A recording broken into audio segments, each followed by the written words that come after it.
The crisp $50 bill landed in my lobster bisque with a sickening splash, sending droplets of orange cream onto my face. The silence that followed in the St. James dining room was deafening, louder than any scream I had ever heard. I sat frozen, feeling the hot liquid trickle down my cheek as 25 of Atlanta's most elite socialites stared at me. Some covered their mouths in mock horror, while others, like the woman sitting directly across from me, barely concealed their amusement. At the head of the long mahogany table, Winston St. James, the man who was supposed to be my future father-in-law, wiped his hands on a linen napkin as if he had just touched something filthy. He looked me dead in the eye and said the words that would haunt him for the rest of his short-lived career. He called me street garbage in a borrowed dress. He thought he was discarding a gold digger. He had no idea he was declaring war on the very person holding the lifeline to his crumbling empire. My name is Simone, and at 29 years old, I have learned that silence is often the loudest weapon in the room. But before I tell you how I brought a billion-dollar dynasty to its knees with a single signature, please take a moment to like this video and subscribe to the channel. If you have ever been underestimated or judged by people who thought they were better than you, let me know in the comments where you are watching from. Your support helps share these stories of justice. The nightmare began exactly 45 minutes earlier. I had pulled my modest Honda Civic into the circular driveway of the St. James estate in Buckhead. The mansion looked more like a museum than a home, with its limestone columns and perfectly manicured hedges that seemed to judge you as you walked past. My boyfriend Jamal had squeezed my hand before we entered. He told me to just be myself, but his palm was sweaty and he refused to make eye contact. That should have been my first red flag. When the heavy oak doors opened, the rush of air conditioning hit me like a physical wall. Standing in the foyer was Vivian St. James. She was a former beauty queen who clung to her glory days with the help of excessive diamonds and a very expensive plastic surgeon. She did not smile. Her eyes scanned me from my hair down to my nude heels, stopping to analyze the fabric of my black dress.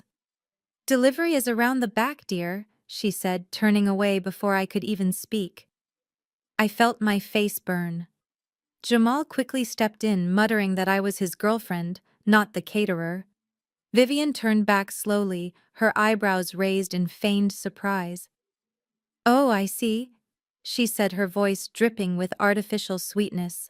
"I suppose with the lighting in here it is hard to tell the difference." "Welcome, Simone. Try not to touch the walls. We just had the silk wallpaper imported from Italy." I swallowed my pride and held out the gift bag I had brought. Inside was a bottle of Chateau Margaux, 1982, a vintage wine worth more than $5,000. It was a rare bottle from my personal collection, something I thought a connoisseur like Winston would appreciate.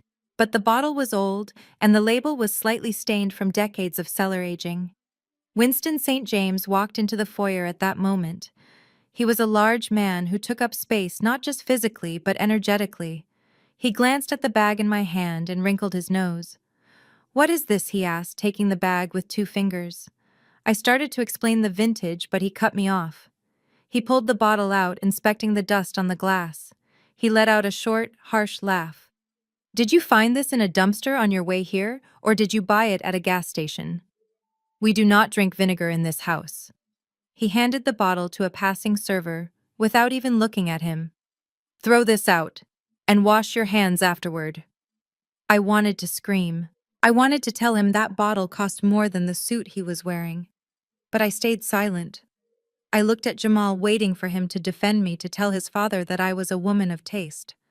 But Jamal just adjusted his tie and looked at the floor. That was the second red flag. Dinner was served in the grand hall. The table was set for 26 people. I expected to sit next to Jamal, but the place cards had other ideas. Jamal was seated at the right hand of his father, next to a woman I did not know. I was placed at the very far end of the table, practically in the kitchen, next to a deaf elderly aunt who fell asleep before the appetizers arrived. Directly across from me sat Chloe. Chloe was Jamal's sister-in-law, married to his younger brother. She was blonde, beautiful, and radiated the kind of hostility that is only found in people who are deeply insecure. Chloe leaned forward, her blue eyes sparkling with malice. So, Simone Jamal tells us you are a consultant. That is such a fascinating term. In my experience, that usually means unemployed. Is that why you are wearing that dress? I think I saw that on the clearance rack at Ross last week. It is brave of you to wear synthetic blends to a black tie event. I admire your confidence, really. I took a sip of water, trying to calm the shaking in my hands. Actually, Chloe, I said, keeping my voice steady, this dress is vintage Valentino, and I work in due diligence for venture capital firms. I help companies avoid bankruptcy. Chloe laughed, a high-pitched sound that drew the attention of the entire table. Due diligence, she repeated, mocking my tone. Oh, honey, the only thing you are diligent about is trying to marry up. We all know why you are here. You saw the St. James name and you saw dollar signs. But let me give you a little advice from one woman to another. You do not fit in here.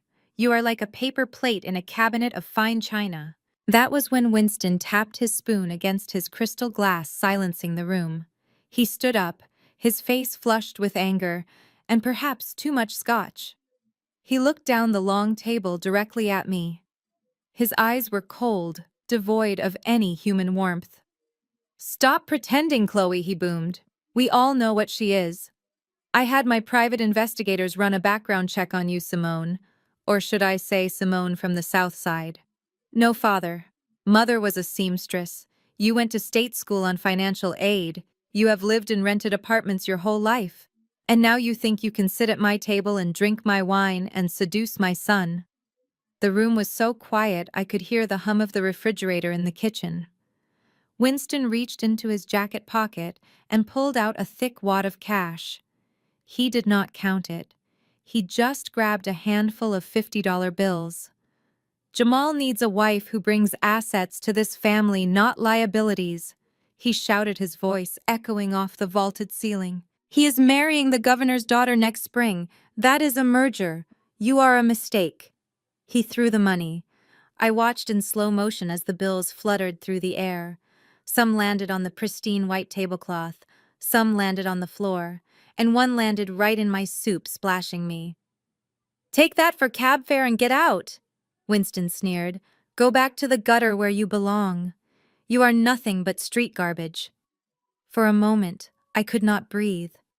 The humiliation was physical, a heavy weight pressing down on my chest. I looked at Jamal one last time. He was staring at his plate, refusing to witness my execution. He was a coward. And in that moment, my love for him died, instantly replaced by a cold, sharp clarity. I did not wipe the soup off my face immediately. I wanted them to see it. I wanted them to remember this image. I slowly pushed my chair back, the legs scraping loudly against the marble floor.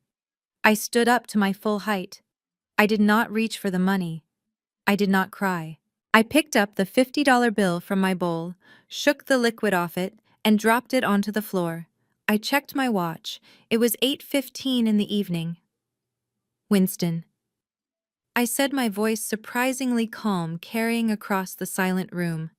You talk a lot about assets and liabilities, but you forgot the most important rule of business.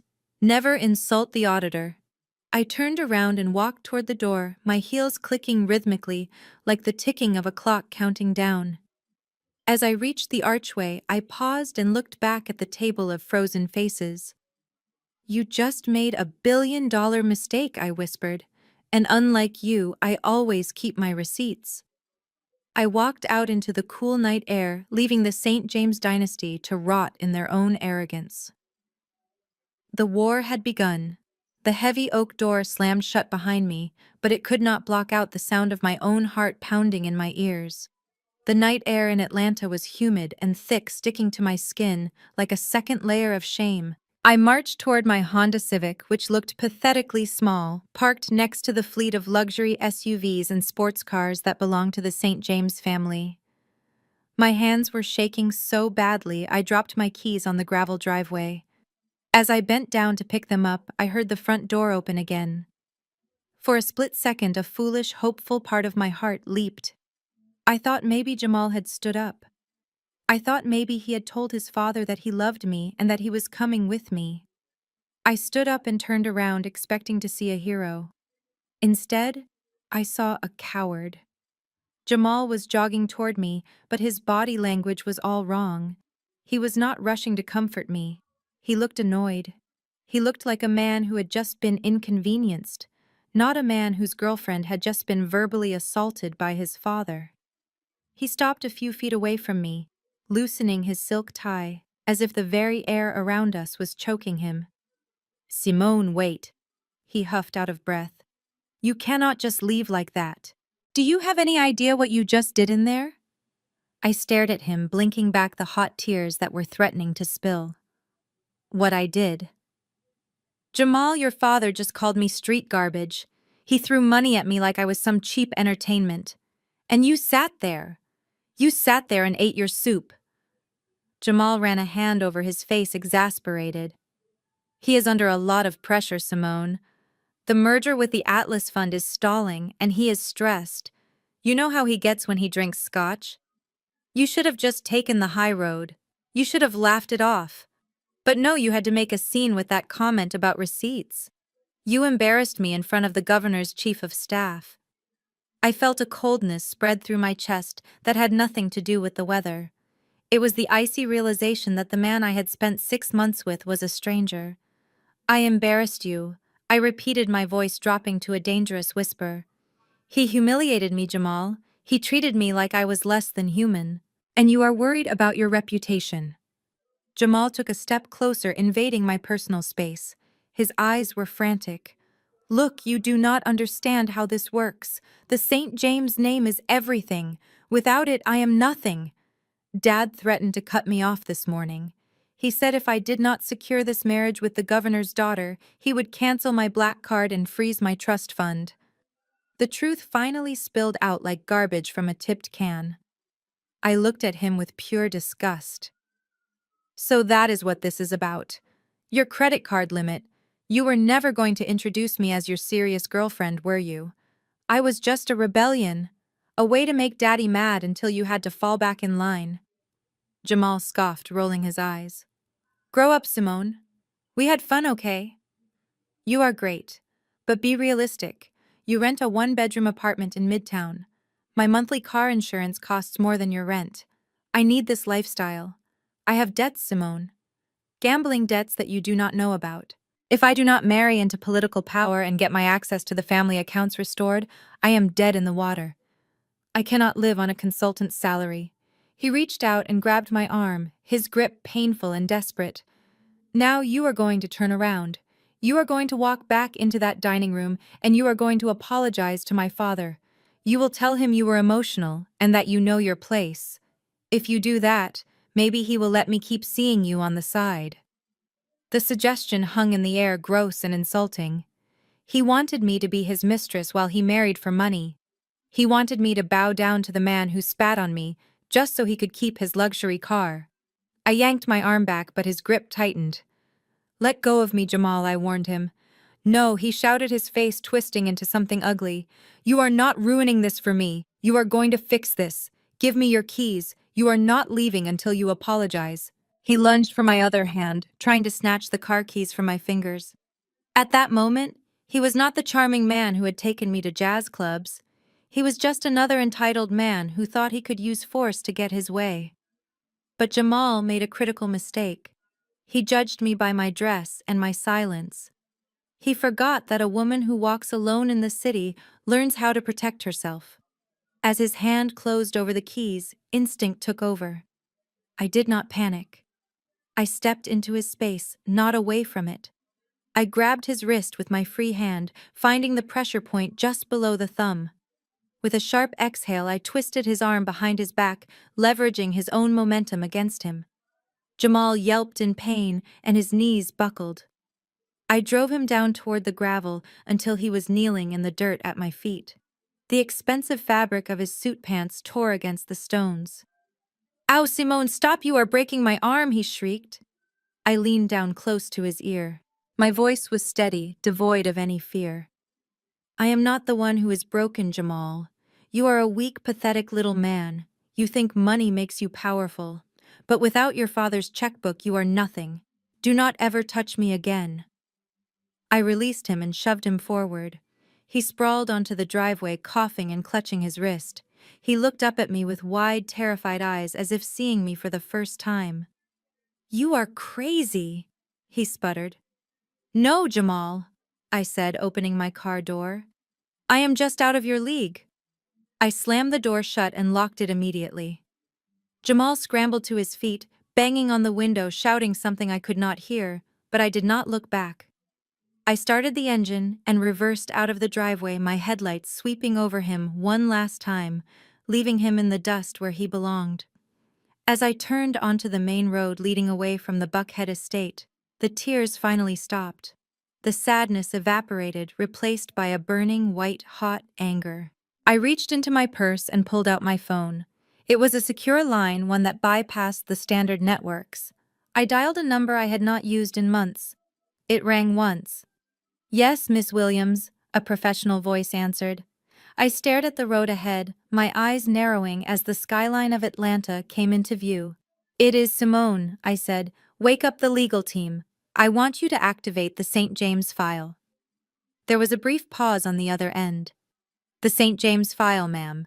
That is the scorched earth protocol. Are you sure? I gripped the steering wheel tighter, my knuckles turning white. I want a full forensic audit of their holdings starting Monday morning. I want to know where every single cent has gone for the last 10 years. And call the Atlas Fund board members. Tell them I am exercising my veto power on the merger. Understood, Miss Williams. Anything else? Yes, I said, a cold smile touching my lips. Cancel the catering for their victory party. They are not going to have anything to celebrate. I hung up the phone and pressed my foot down on the accelerator. Winston St. James had called me garbage.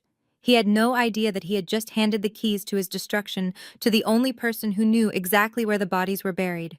Monday was going to be a bloodbath. The Monday morning sun streamed through the scratched window of the Daily Grind, a small coffee shop in Midtown that smelled of roasted beans and old books. To the rest of the world, I looked like just another freelancer, nursing a $5 latte and typing away on a laptop. I was wearing a simple gray hoodie and leggings, blending in perfectly with the college students and tired nurses around me. But what was on my screen was far from homework. I was logged into the Atlas Fund secure server, staring at the preliminary forensic audit of the St. James Construction Group. The numbers were bleeding red. It was worse than I thought. The company was not just struggling, it was being hollowed out from the inside. I took a sip of my black coffee, letting the bitterness wake me up. I had not slept since Saturday night, since the moment Winston St. James threw $50 at me. My anger had not faded, it had crystallized into a cold, hard determination. I was tracing a series of suspicious vendor payments when the scent of Chanel No. 5 hit me like a chemical weapon. It was out of place here among the smell of espresso and rain. I did not need to look up to know who it was. The click of designer stilettos on the worn linoleum floor was a dead giveaway. Well, this is quaint. The voice was high-pitched and laced with fake sweetness. I slowly lifted my eyes from my screen. Standing there looking like she had just stepped out of a Vogue photo shoot was Chloe. She was wearing a cream-colored cashmere coat that probably cost more than the rent of this entire building. She looked around the coffee shop with a wrinkled nose as if she expected to catch a disease just by breathing the air. Hello, Chloe, I said, keeping my voice flat. To what do I owe the displeasure? Chloe pulled out the chair opposite me without asking. She placed her pristine Birkin bag on the sticky table and sighed dramatically. She took off her oversized sunglasses, revealing eyes that were perfectly made up, but completely cold. Look, Simone, I am not here to fight, she said, leaning in as if we were old friends sharing a secret. I actually felt bad about Saturday night. Winston can be so old-fashioned. He is from a different generation, you know. He does not understand that things are different now. I closed my laptop lid, slightly shielding the evidence of her family's financial ruin. Is that right? I asked. So calling me street garbage is just him being old-fashioned. Interesting interpretation of racism and classism, Chloe. Chloe waved her hand dismissively, her diamond bracelets jingling. Oh, do not be so dramatic, he was drunk. And honestly, you did provoke him with that attitude. But that is not why I am here. I am here because I am a woman who supports other women. I know how hard it must be for someone like you to walk away from a family like ours. The access, the connections. It is a lot to lose. She reached into her bag and pulled out a thick white envelope. She slid it across the table toward me. It was heavy. I know things are probably tight for you, she continued, her voice dropping to a conspiratorial whisper. Jamal told me you are just a consultant. We both know that means you live paycheck to paycheck. And after Saturday, I assume Jamal has cut you off, so I wanted to help. I stared at the envelope. I did not touch it. What is this, Chloe? Call it a severance package. She smiled, but it did not reach her eyes. There is $10,000 in there in cash. Untraceable. I figured you could use it, to get back on your feet, maybe move to a different city, or at least buy some clothes that are not made of polyester. I know your people have a lot of pride, but let us be realistic, Simone. You need this. My people. The phrase hung in the air between us, charged with the kind of casual bigotry that people like Chloe excelled at. She did not think she was being racist. She thought she was being benevolent. She saw herself as the white savior, throwing crumbs to the poor charity case. I looked at her, really looked at her. Beneath the expensive makeup and the smug expression, I saw something else. I saw fear. She was not here out of kindness. She was here to make me go away. She wanted to erase the mistake Jamal had made so she could go back to being the queen bee of the St. James Empire. I reached out and placed my hand on the envelope. Chloe's smile widened, thinking she had won. Thinking that everyone had a price and mine was a measly $10,000. You think this is a lot of money? I asked quietly. For someone in your position, it is life-changing, she replied condescendingly. Do not let your ego get in the way of a hot meal, sweetie. I laughed. It was a genuine laugh, loud enough that the barista looked over at us. I slid the envelope back across the table with enough force that it hit her chest. Chloe, I make $10,000 before I finish my morning coffee, I said, my voice hardening. I do not need your charity, and I definitely do not need your husband's stolen money. Chloe froze. Her perfect mask cracked for a fraction of a second. What did you say? I leaned forward, invading her personal space. You heard me. You think I do not know? I know your husband Darius has not landed a legitimate contract in 2 years. I know you guys are living on credit cards and refinancing the lake house, so take this envelope and keep it. You are going to need it to buy anti-wrinkle cream because stress ages you terribly. And trust me, you are about to be under a lot of stress. Chloe stood up so fast her chair scraped loudly against the floor. Her face flushed a deep, angry red. You are delusional, she hissed, losing all pretense of kindness. You are just a jealous, bitter little nobody. Jamal was right. You are trash. And when Winston is done with you, you will not be able to get a job sweeping floors in this town. Your husband is going to be unemployed long before I am, Chloe, I countered calmly. In fact, I would start looking for a good criminal defense lawyer if I were you. Chloe grabbed her purse, her hands shaking with rage. You are insane. Stay away from my family. Stay away from Jamal, or I swear to God I will ruin you. She turned to storm out, but in her haste, her elbow knocked her phone off the table. It clattered onto the floor, landing screen side up right next to my foot. The screen lit up with a notification. It was a text message. I looked down and the words burned themselves into my memory in less than a second. The message was from a contact named Darius Hubby. It read, "Transfer complete, $500K to the Cayman account. Dad does not suspect a thing. Just act normal." Time seemed to slow down. That was it. That was the smoking gun. Winston St. James was not just a bully, he was a victim of his own family's greed. His son and daughter-in-law were embezzling from the company, draining it dry, while he blamed the market. Chloe scrambled to pick up the phone, her fingernails scratching the floor. She snatched it up and looked at me, panic flooding her eyes. She knew I had seen it. She knew she had just made a fatal error. "What did you see?" she demanded, her voice shrill. I picked up my coffee cup and took a slow, deliberate sip. I saw enough, Chloe. I saw exactly enough. She stood there for a moment, paralyzed by terror, breathing hard. Then she turned and ran out of the coffee shop, almost tripping over her own heels. I watched her go through the window. She was frantically dialing a number, probably warning Darius, but it was too late. I opened my laptop again. My fingers flew across the keyboard. I did not need to guess anymore. I knew exactly where to look. I typed in the search command for offshore transfers, specifically filtering for the Cayman Islands. A few seconds later, the screen populated with a list of transactions. Hundreds of thousands of dollars siphoned out of the St. James operating budget into a shell company controlled by Darius and Chloe Miller. I sat back in my chair and felt a cold smile form on my lips. They had tried to buy my silence with $10,000. Instead, they had just given me the weapon I needed to bury them. I picked up my phone and dialed the head of the forensic accounting team. "It is Simone," I said, my eyes never leaving the screen. "Forget the audit of the construction costs. I want you to focus entirely on the family accounts, specifically Darius and Chloe. I found the leak." I hung up and looked at the empty chair where Chloe had sat. The perfume still lingered, a sickly sweet reminder of the rot beneath the surface. Winston St. James had called me street garbage, but it turned out the real trash was sitting at his own dinner table, and I was about to take it out. The Tuesday evening rain in Atlanta was not a gentle drizzle. It was a torrential downpour that turned the streets into rivers and made the neon lights of the city blur into streaks of red and gold. I drove my Honda Civic slowly through the storm, the windshield wipers fighting a losing battle against the deluge.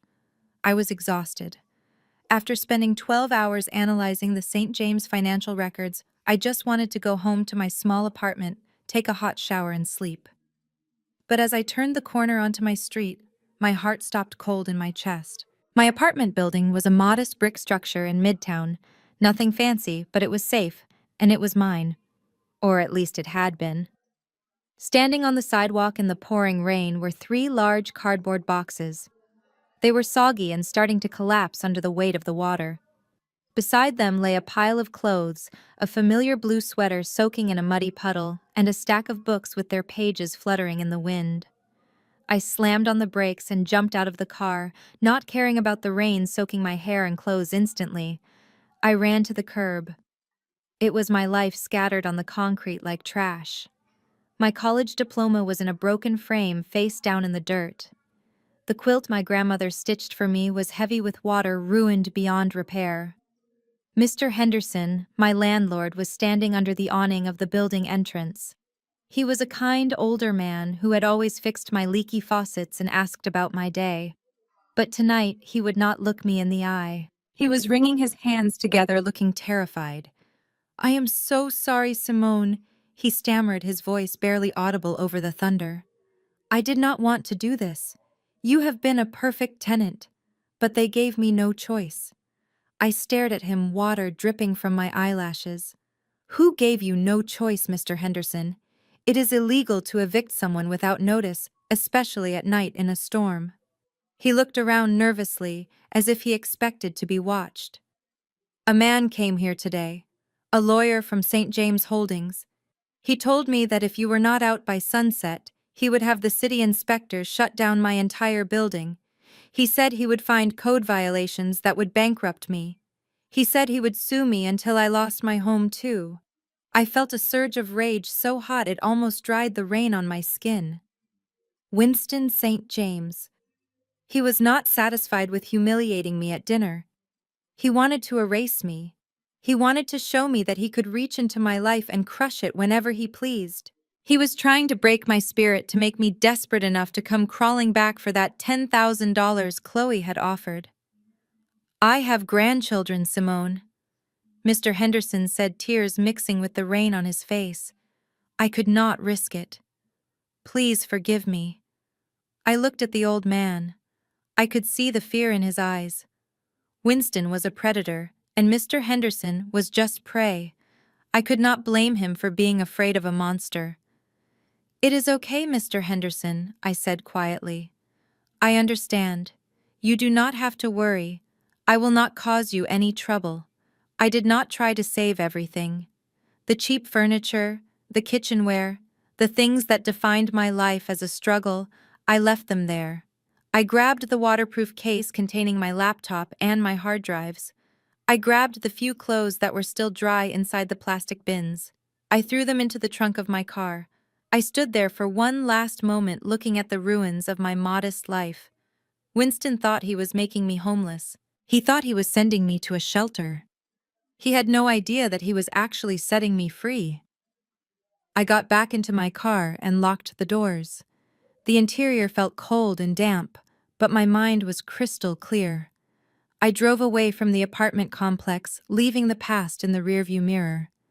I did not head toward the motels on the outskirts of town. I turned the wheel toward the heart of Buckhead, the same neighborhood where the St. James family lived in their ivory tower.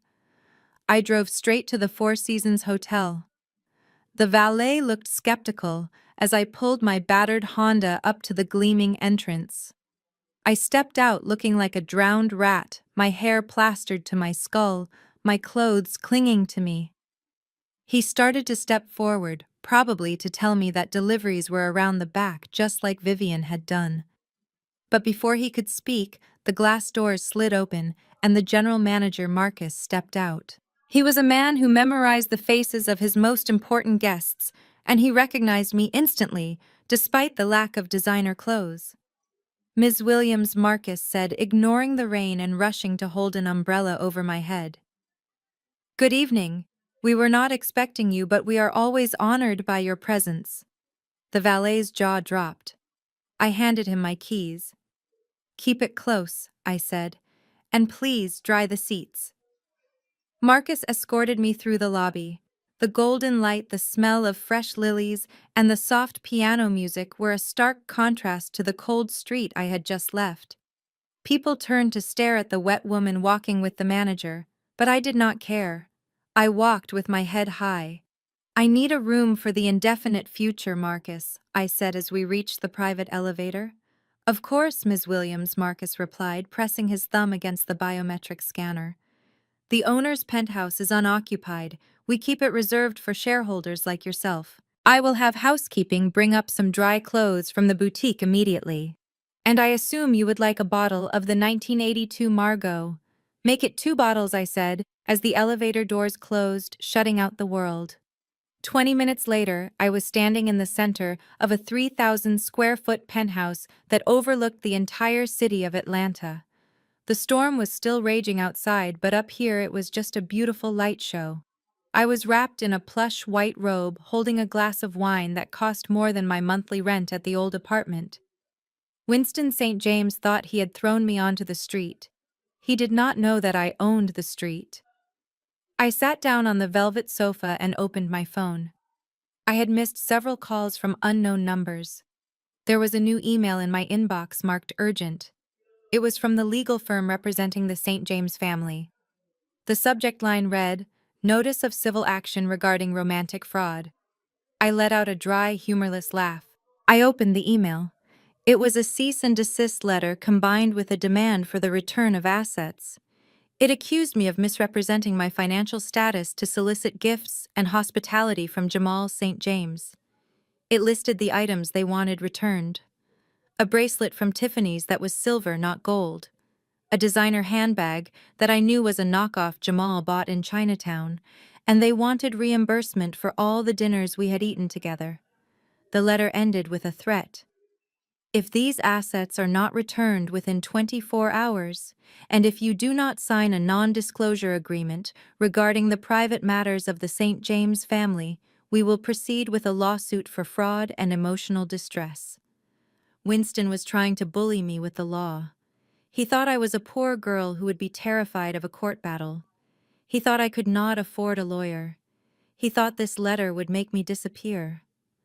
I took a sip of the wine, savoring the complex notes of dark cherry and oak. I walked over to the floor-to-ceiling window and looked out at the city lights. Somewhere out there in his mansion, Winston was probably celebrating, thinking he had won, thinking he had crushed the bug that dared to crawl onto his dinner table. I typed a reply to the lawyer. I did not use legal jargon. I did not threaten. I wrote 2 simple sentences.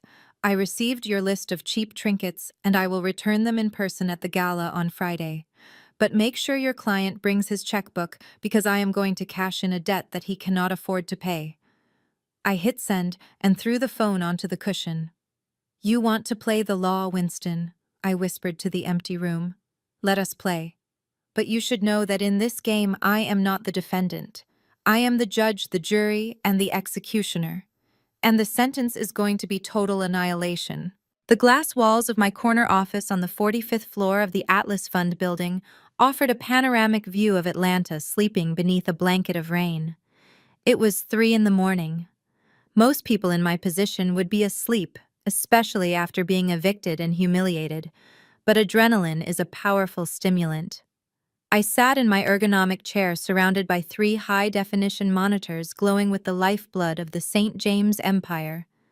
To the outside world, I was Simone, the struggling consultant who drove a Honda Civic. But in this room, I was the director of due diligence for the largest venture capital firm in the Southeast. And I was about to dissect Winston St. James like a frog in a biology class. I took a sip of cold water and cracked my knuckles before typing in my security clearance code. The screen flashed green, granting me access to the deepest levels of the St. James Financial Archives. Winston had applied for a $200 million emergency liquidity injection from Atlas. On the surface, his application looked pristine. The glossy brochures showed booming construction sites and projected profits that would make any investor salivate. But I knew better. I knew that men like Winston often spent more money polishing the exterior of their ships than fixing the holes in the hull. I started with the vendor list. In construction, money usually disappears through materials and labor.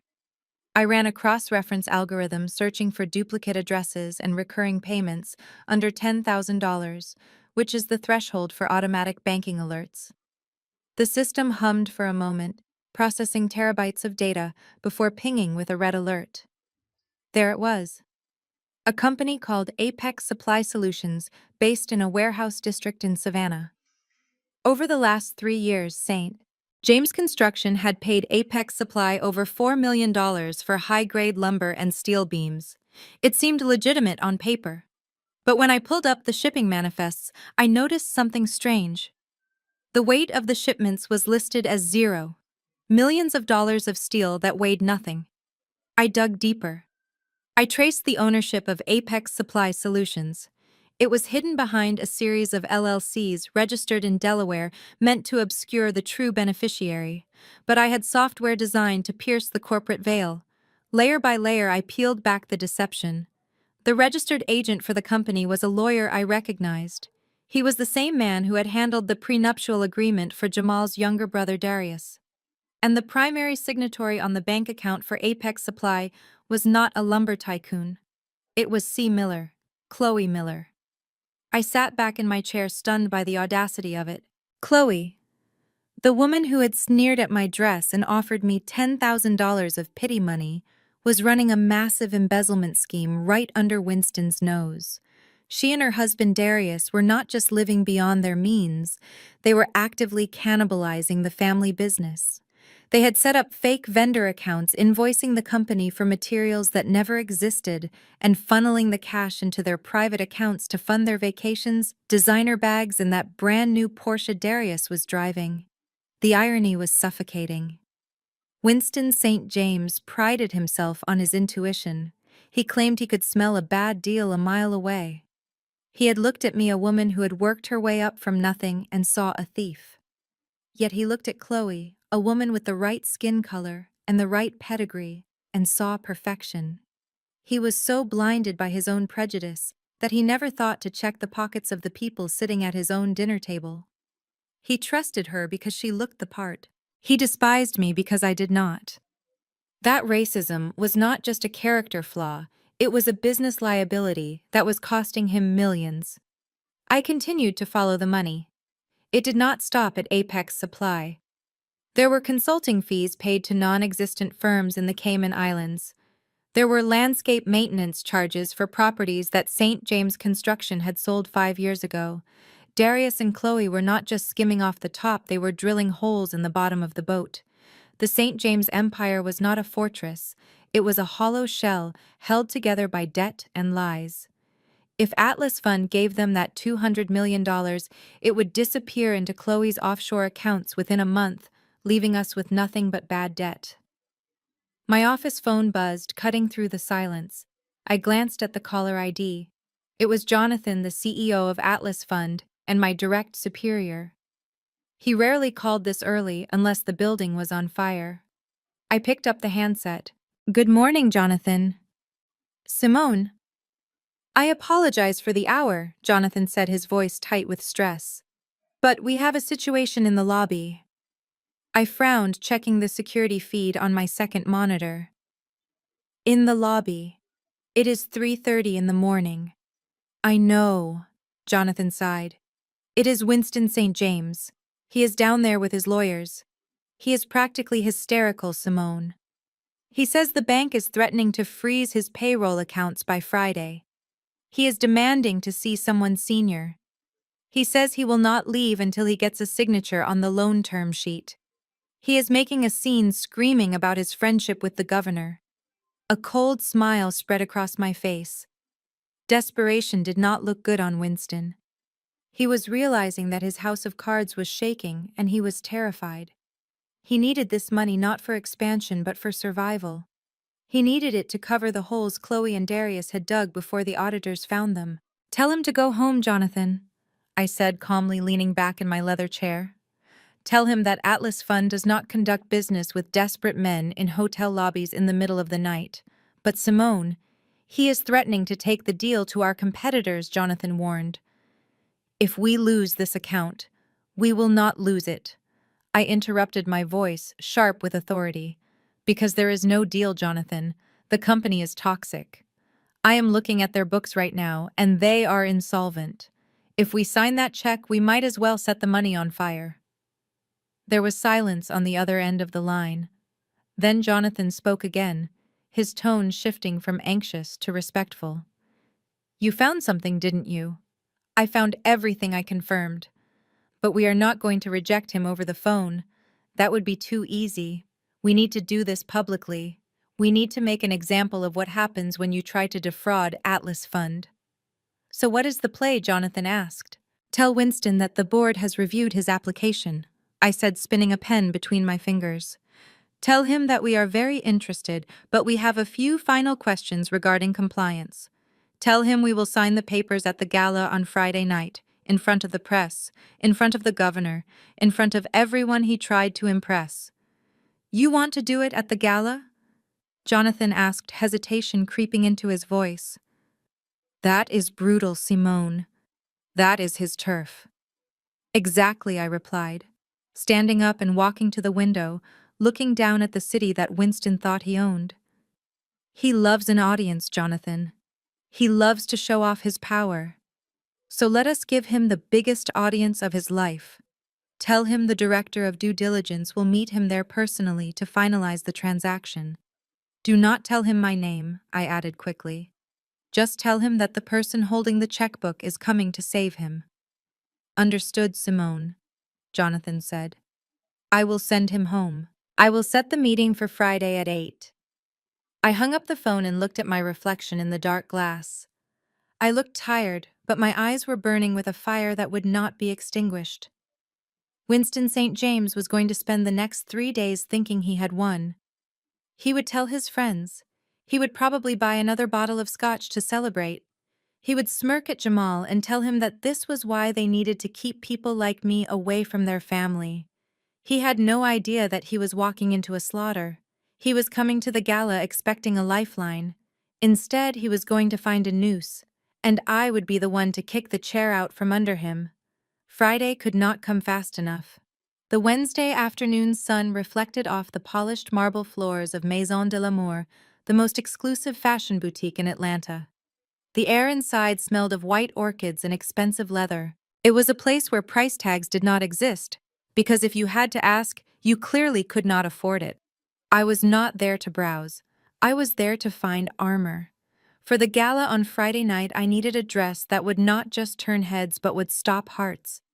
I needed something that screamed power, something that would make Winston St. James regret every breath he took. I walked through the racks of silk and chiffon, my fingers trailing over fabrics that cost more than a year of college tuition. In my old life, the Simone who drove a Honda and lived in a rented apartment would have been terrified to even step inside this store. I would have worried about the sales clerks judging my shoes or following me around to make sure I did not steal anything. But today, I walked with the confidence of a woman who knew exactly who she was. I was Simone Williams, the director of due diligence for the Atlas Fund. And in 48 hours, I was going to own this town. I stopped in front of a mannequin displaying a gown that took my breath away. It was crimson red, a deep blood color that shimmered under the crystal chandeliers. It was structured, yet flowing, dangerous, yet elegant. It was the color of war.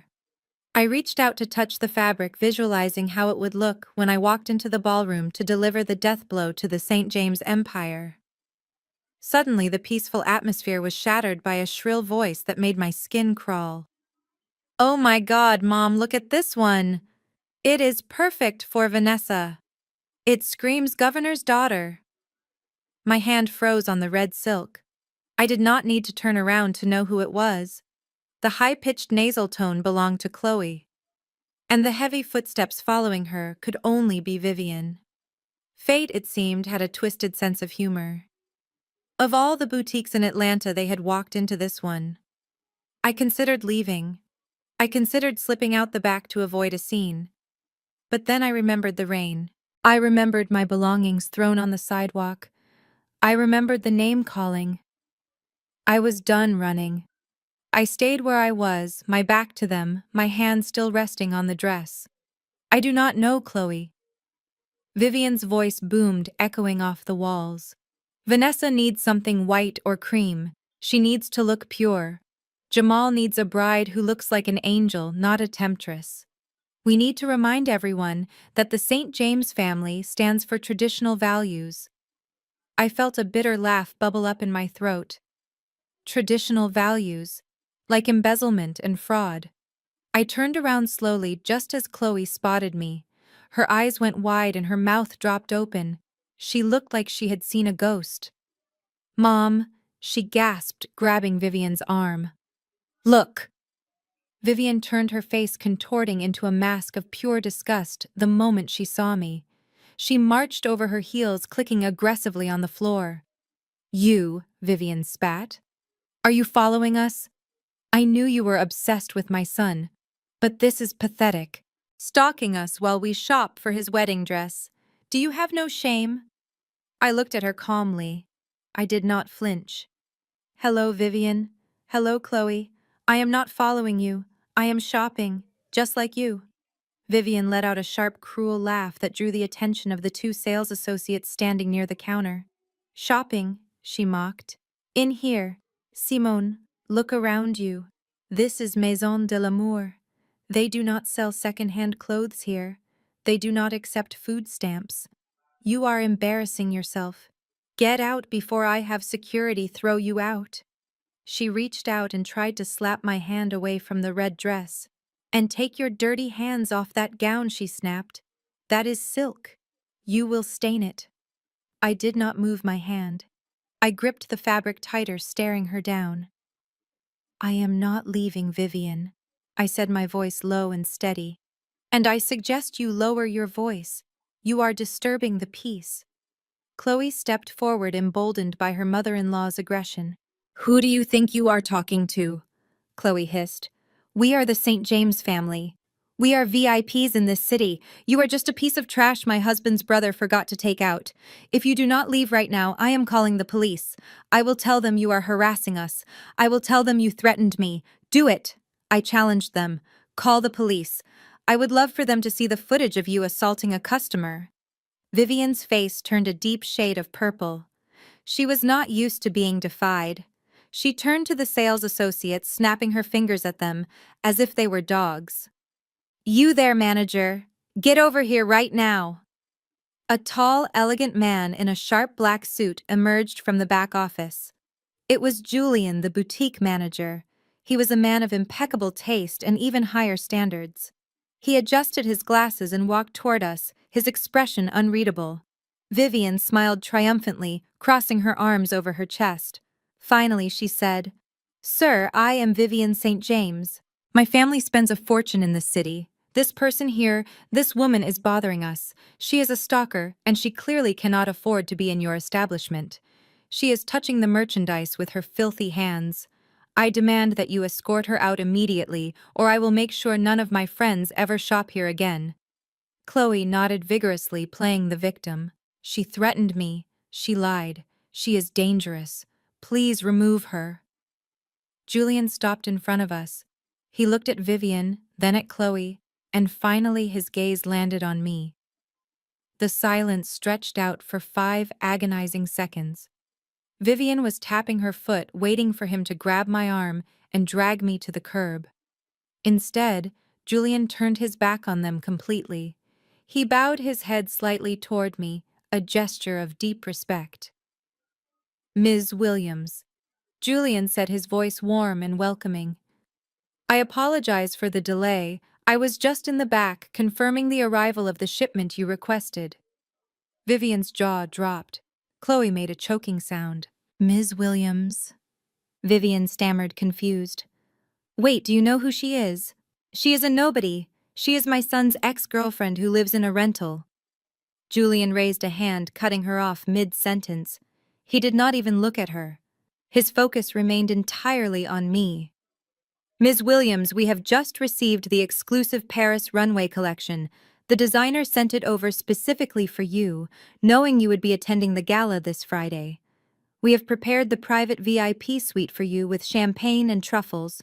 No one will disturb you there." He gestured toward the velvet-roped area at the back of the store, an area that Vivian and Chloe had clearly never been invited into. I smiled. It was a genuine smile this time, seeing the blood drain from their faces. "Thank you, Julian," I said smoothly. "That sounds perfect. It is a bit too loud out here for my taste. The riffraff seems to be getting bold today." I released the red dress and smoothed down my jacket. I stepped closer to Vivian, who was now standing frozen like a statue, her mouth opening and closing like a fish out of water. "You know, Vivian?" I whispered, leaning in so only she could hear. "You were right about one thing. Jamal does need a bride who represents the family values. It is a shame that by Monday morning those values will be worth less than the gum on the bottom of my shoe." I turned to Chloe, who was clutching her purse so hard her knuckles were white.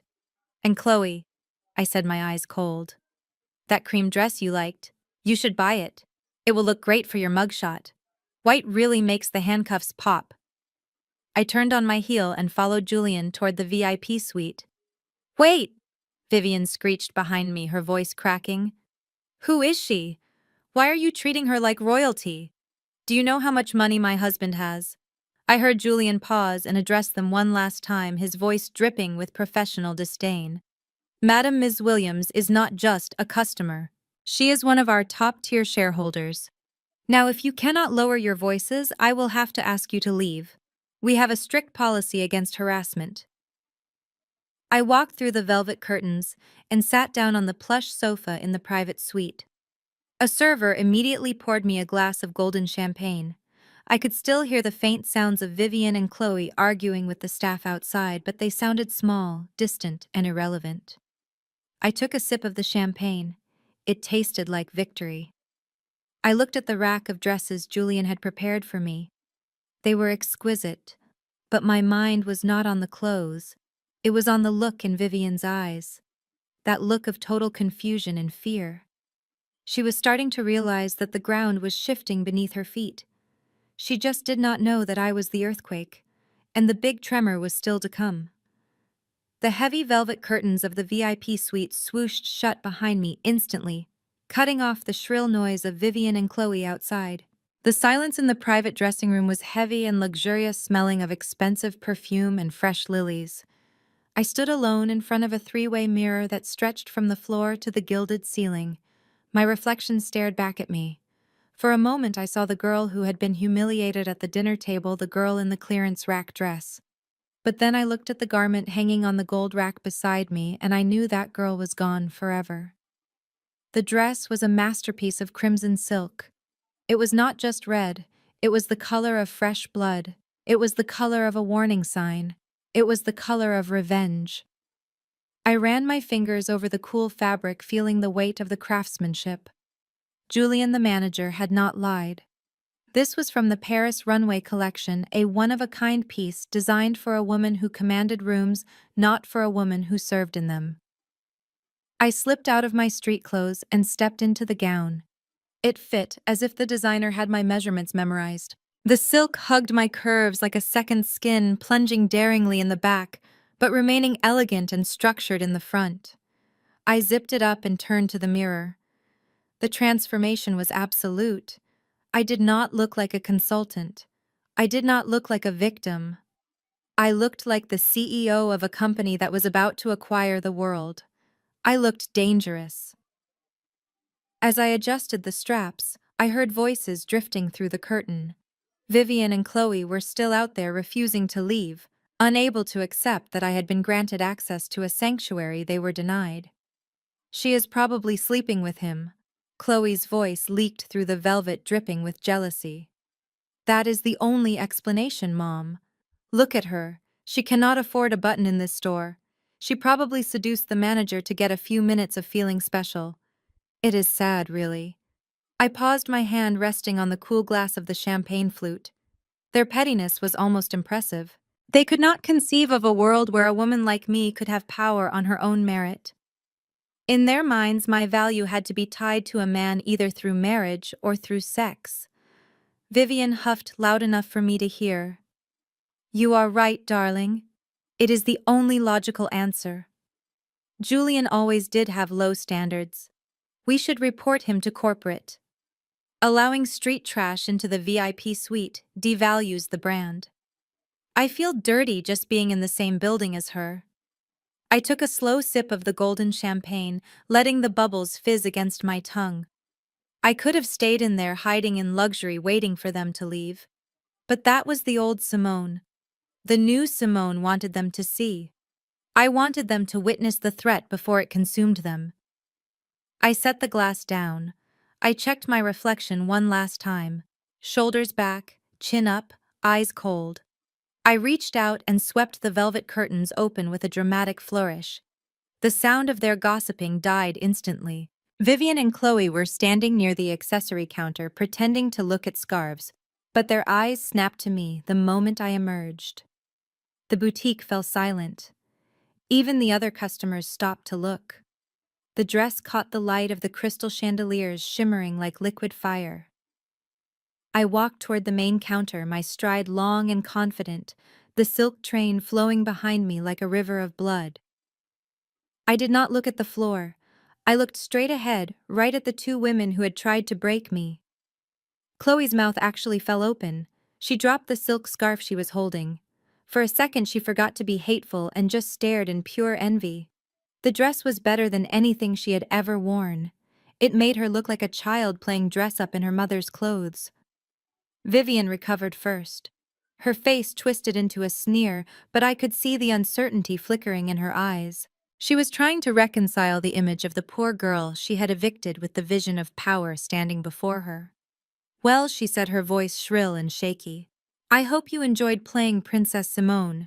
But playtime is over. Do you have any idea how much that costs? You are going to soil it, and then you will be in debt for the rest of your miserable life trying to pay for it." I ignored her. I walked straight to the counter where Julian was waiting with a smile. "It is perfect, Julian," I said, my voice carrying clearly through the silent store. "I will take it, and I will take the diamond earrings in the display case, the ones with the ruby accents. They match the neckline perfectly." Chloe let out a scoff that sounded like a bark. You are delusional. Julian, call security. She is trying to steal. She cannot pay for that. That bill is over $15,000. Julian did not move. He looked at me with expectation. I reached into my purse. I did not pull out cash. I did not pull out a debit card. I reached into the hidden compartment of my wallet and withdrew a card made of heavy anodized titanium. It was black. Matte black. The Centurion card from American Express. The kind of card you get by invitation only. The kind of card that has no limit. I held it up for a second, letting the light catch the black metal surface. Vivian gasped. She knew what that card was. She had been trying to get Winston to qualify for one for years, but his credit was too leveraged. I dropped the card onto the glass counter. It made a heavy, distinct clink sound that echoed in the quiet room. It was the sound of ultimate power. Put it on this, I said calmly, and have the dress sent to my suite at the Four Seasons. I do not want to carry it. Vivian stumbled forward, gripping the edge of a display table for support. Her face had gone pale beneath her heavy makeup. That is a fake, she whispered, but there was no conviction in her voice. That has to be fake. Where did you get that? Who did you steal that from? I punched in my code. The machine beeped instantly. Approved. I took the receipt and the black card, slipping them back into my purse. I turned slowly to face Vivian and Chloe. They looked small now. They looked cheap. It is not fake, Vivian, I said, stepping into her personal space. And neither is the eviction notice you sent me. You wanted me out of my apartment because you thought I was poor. You thought I was weak. I leaned in closer, smelling the fear radiating off her. You asked where I got the money. Let us just say I am very good at my job. My job is finding things people want to hide, like stolen money, like fake invoices, like hollow companies. Vivian's eyes widened. She took a step back, terrified by the menace in my voice. What are you talking about? She stammered. I smiled, a cold, humorless smile. I am talking about the future, Vivian. You are worried about a wedding dress. You are worried about appearances. But if I were you, I would stop spending money. I would start saving every penny. Why? Chloe asked, her voice trembling. Because I replied, my voice sharp as a knife. The wedding is not going to happen. Jamal is not going to marry the governor's daughter. But do not worry, the family will still have a big event to attend. I paused, letting the tension build to a breaking point. It will be the funeral of St. James Construction. And I will be the one delivering the eulogy. I turned and walked toward the glass doors, the automatic sensors sliding them open for me. I left them standing there in the middle of the expensive boutique, surrounded by clothes they could no longer afford, paralyzed by a threat they did not fully understand. As I stepped out onto the sidewalk, the cool evening air hit my face. My phone buzzed in my pocket. I pulled it out. It was a text from Jamal. The preview message popped up on the screen. Baby, please answer me. I miss you so much. I hate this. My dad is forcing me to be with Vanessa. She is boring. She is not you.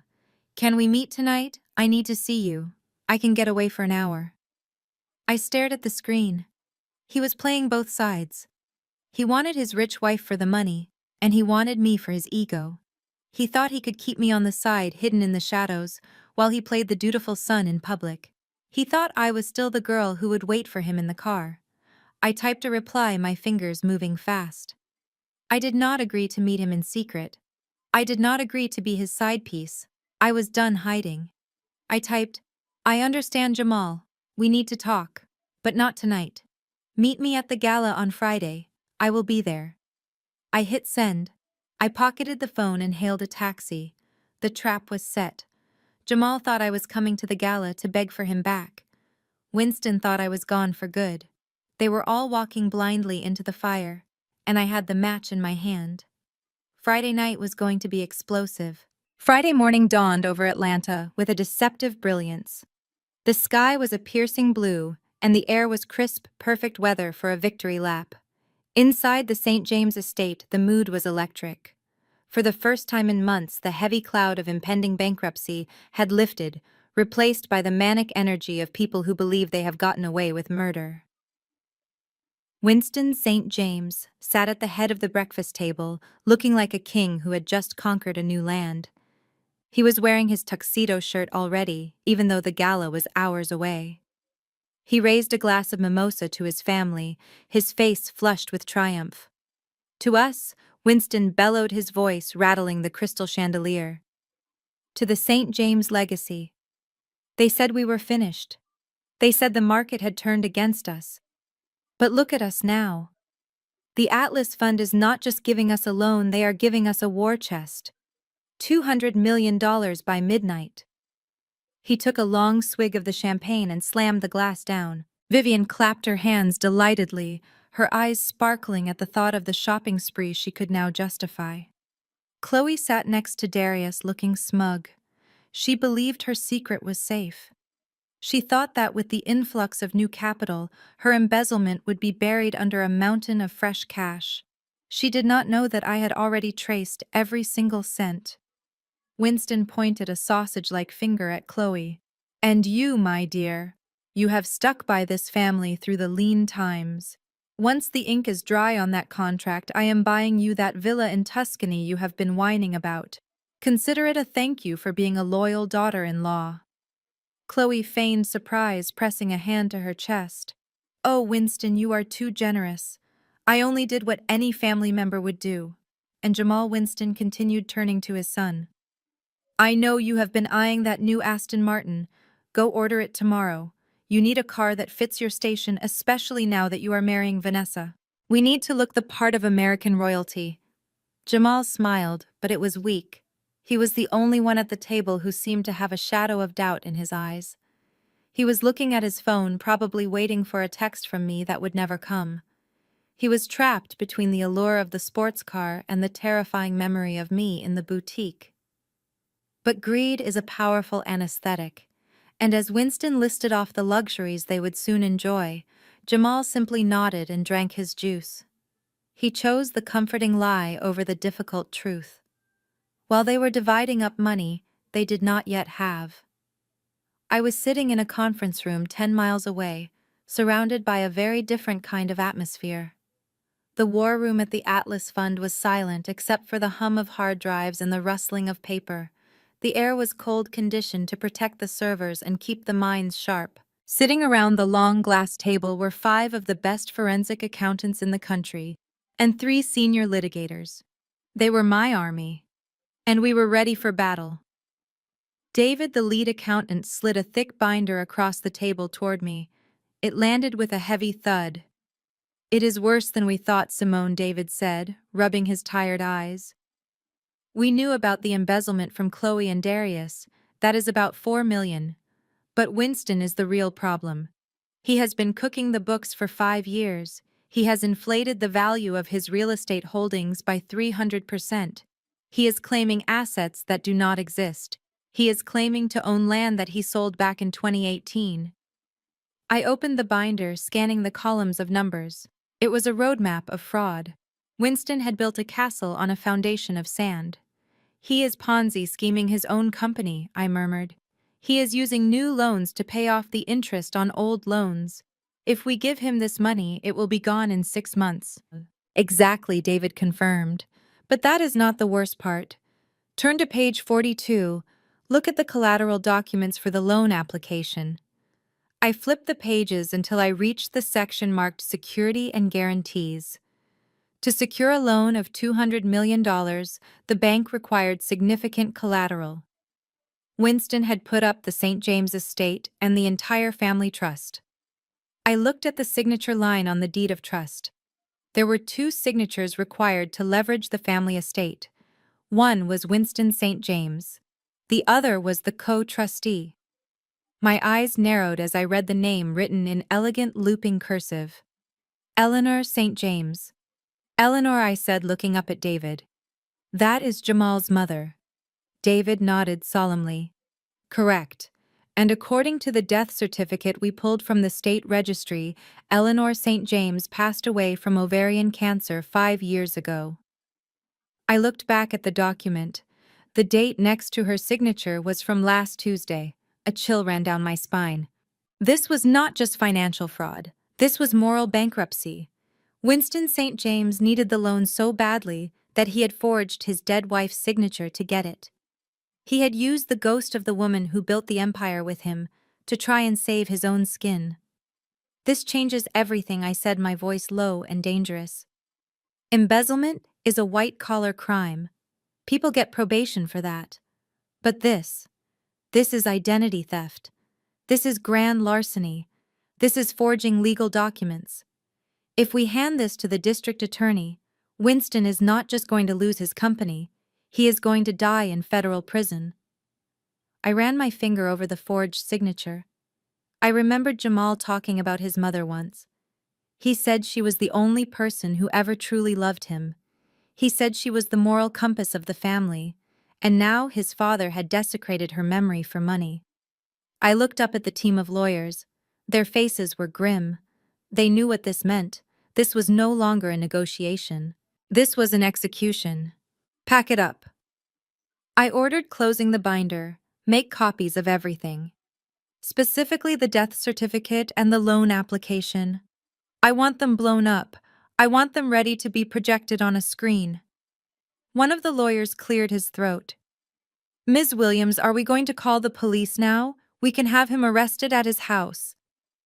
No, I said, standing up and walking to the window. If we arrest him now, he will spin it. He will say it was a mistake. He will hire a PR firm to garner sympathy. He will play the victim. I turned back to the room, my eyes blazing. We let him walk into that gala tonight. We let him shake hands with the governor. We let him give his speech about family values and legacy. We let him climb as high as he possibly can. And then when he thinks he is touching the stars, we pull the ground out from under him. I want him to look me in the eye when he realizes it is over. I checked my watch. It was noon. 8 hours until showtime. Winston was probably picking out his cufflinks right now, humming a happy tune.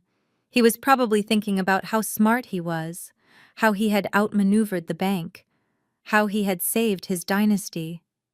He did not know that the ink on his victory contract was actually the ink of his death warrant. I picked up the file containing the forged signature. You called me street garbage, Winston, I whispered to the empty air. But at least I never sold out the people I loved. Tonight, you are going to learn that some things cannot be bought. I walked out of the conference room, leaving the team to finalize the paperwork. I had an appointment at the salon. I had to look my best. After all, it is not every day you get to bury a billion-dollar lie. The calm was over. The storm was coming. And its name was Simone.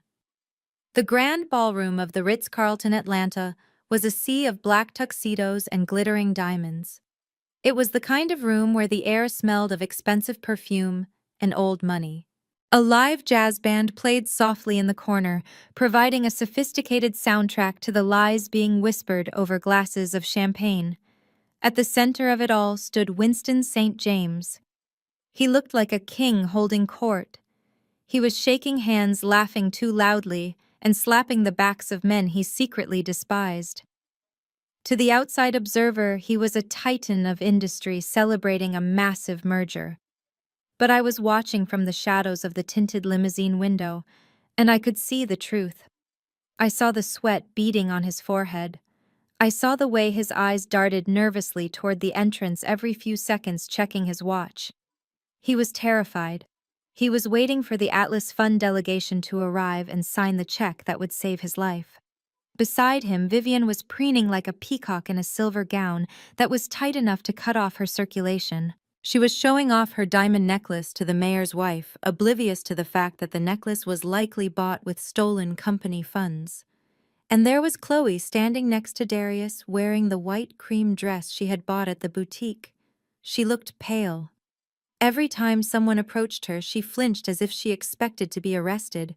She knew her time was running out, but she did not know just how little time she had left. And then there was Jamal. My ex-boyfriend looked handsome in his bespoke tuxedo standing next to Vanessa, the governor's daughter. But he looked miserable. He was nursing a drink, staring blankly at the crowd, while Vanessa chatted animatedly on her phone, ignoring him completely. It was a perfect picture of a business arrangement masquerading as a romance. I took a deep breath. The air conditioning in the limousine was cold, but my blood was running hot.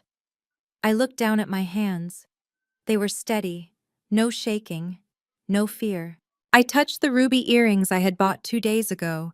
They felt heavy and cold against my skin. "Driver," I said into the intercom, "you can pull up now." The long black car glided forward, moving like a shark through deep water. It pulled up right to the edge of the red carpet where a wall of paparazzi was waiting. They were bored, snapping listless photos of local socialites. They were waiting for a star. They were waiting for a story. The driver stepped out and walked around to open my door. The heavy thud of the latch release echoed like a gunshot in the night air. I stepped out. First one red heel hit the carpet, then the other. I stood up, letting the crimson silk of the Paris runway gown cascade around me. The dress was a masterpiece of engineering and art. It hugged every curve of my body before flowing out into a dramatic train that looked like a pool of liquid fire. The deep red color stood out violently against the sea of black and white tuxedos. It was a declaration of war. For a second there was silence. Then the flashbulbs exploded. The paparazzi did not know who I was, but they knew power when they saw it. They started shouting, asking for my name, asking who I was wearing. I did not answer. I simply adjusted my sunglasses, even though it was night, and started walking up the red carpet. I walked with the rhythm of a woman who owns the pavement beneath her feet. I saw the moment the St. James family noticed me. It started with a ripple in the crowd. People stopped talking and turned to look. The sea of guests parted not out of politeness, but out of shock. Winston stopped mid-laugh. His glass froze halfway to his mouth. He squinted, trying to recognize the woman in the red dress. Vivian gasped, clutching her pearls in a cliché of horror. But it was Jamal who reacted first. I saw his eyes go wide. I saw the confusion morph into recognition and then into pure, unadulterated panic. He said something to Vanessa, who looked up annoyed, and then he started shoving his way through the crowd toward me. He looked frantic. He looked like a man trying to stop a bomb from detonating. He reached me just as I was about to step into the foyer. He blocked my path, his chest heaving, his face flushed with a mixture of anger and embarrassment. "Simone." He hissed, his voice low but venomous. "What are you doing here? Are you insane?" I stopped and looked at him over the rim of my sunglasses. I did not smile. I did not frown. I looked at him with the indifference of a statue. "Hello, Jamal," I said calmly. "You look sweaty. You should hydrate." He grabbed my arm, his fingers digging into my skin. This was the second time in a week he had put his hands on me in anger. "Do not play games with me," he snarled, leaning in close so the cameras would not catch his aggression. "You are crashing my father's gala. You are here to make a scene, aren't you? You are here to beg for me back, or try to embarrass me in front of Vanessa. Well, it is not going to work." He looked around nervously, ensuring his father was not watching. "Look at you," he continued, his eyes scanning my dress. "You spent that $10,000 Chloe gave you on a dress, didn't you? You think playing dress-up makes you one of us? It is pathetic. You are still the same girl who cannot pay her rent. You are just street garbage wrapped in red silk. Now turn around and get back in your taxi before I have security drag you out by your hair." I looked down at his hand on my arm. Then I looked up at his eyes. "Let go of me, Jamal," I said softly. "This is your last warning." He laughed, a cruel, ugly sound. "Or what?" "You will hurt me. You have no power here, Simone. This is the Ritz. This is my world. Security." He raised his hand and waved frantically at the large man in a black suit standing by the door. "Security over here!" Jamal shouted, drawing the attention of half the lobby. "This woman is a stalker. She is trespassing. Remove her immediately. The security guard started walking toward us. Jamal smirked at me, a look of triumph on his face. He thought he had won. He thought he was about to watch me be humiliated publicly, just like his father had done at the dinner table. I did not move. I stood my ground, waiting. The security guard was a massive man with an earpiece. He marched up to us, his face stern. Jamal pointed at me. "Get her out of here," Jamal ordered. "She is not on the list. She is harassing the guests." The guard stopped. He looked at Jamal. Then he looked at me. He looked at the red dress. He looked at the black titanium invite card I was holding casually in my hand. Then suddenly, a hand reached out and shoved Jamal back hard. It was not the security guard. It was Mr. Sterling, the head of protocol for the event, and the personal liaison for the Atlas Fund. He was a man of immense influence, and he looked furious. "Step aside, Mr. St. James, Mr." Sterling barked, his voice cutting through the noise. Jamal stumbled back, almost losing his balance. He looked at Mr. Sterling in shock. "Excuse me," Jamal stammered. "Do you know who I am? I am Winston's son. This woman is trash. She is crashing the party." Mr. Sterling ignored Jamal completely. He turned to me, and his entire demeanor changed. He bowed slightly, a gesture of deep respect that sent a shockwave through the onlookers. "Ms. Williams," Mr. Sterling said loud enough for everyone to hear. "I apologize profusely for the disruption. The Atlas Fund is honored by your presence tonight. We have been waiting for you." Jamal's mouth opened and closed, but no sound came out. He looked from me to Mr. Sterling, his brain unable to process what was happening. "Wait," Jamal whispered, his voice trembling. "Ms. Williams. What do you mean?" "She is just Simone. She is a consultant." Mr. Sterling turned on him, his eyes cold and dismissive. "Young man, you will show some respect. This is not just a consultant. This is the director of due diligence and the representative of the board. She is the guest of honor tonight. Without her signature, your father's company does not get a single dime. Now get out of her way before I have you removed for harassing our VIP." The color drained from Jamal's face so fast he looked like a corpse.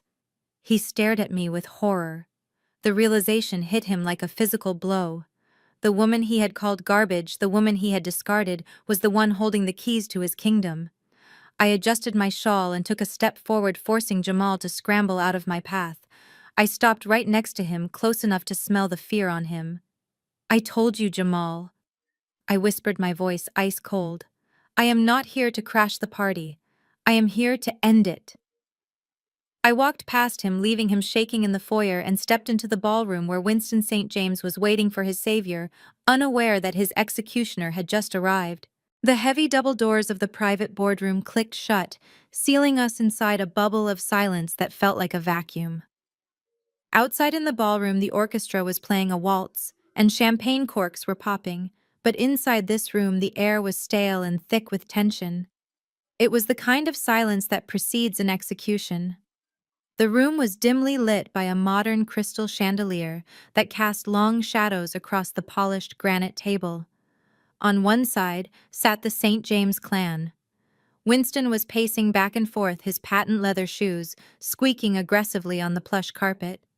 He checked his gold Rolex for the 10th time in a minute.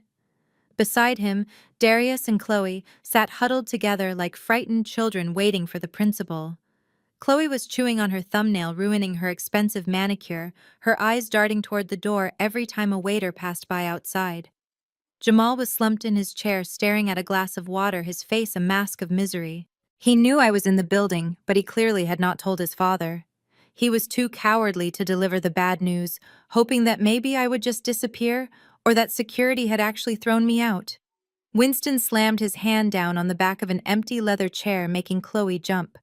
"This is unacceptable," he barked, his voice echoing off the wood-paneled walls. "It is 8:15. Jonathan said the vice president would be here at 8 sharp. Do they not know who I am? I have the governor waiting outside to toast to this deal. These finance people have no respect for legacy." He turned to Darius, glaring at his son-in-law. "Call them again, Darius.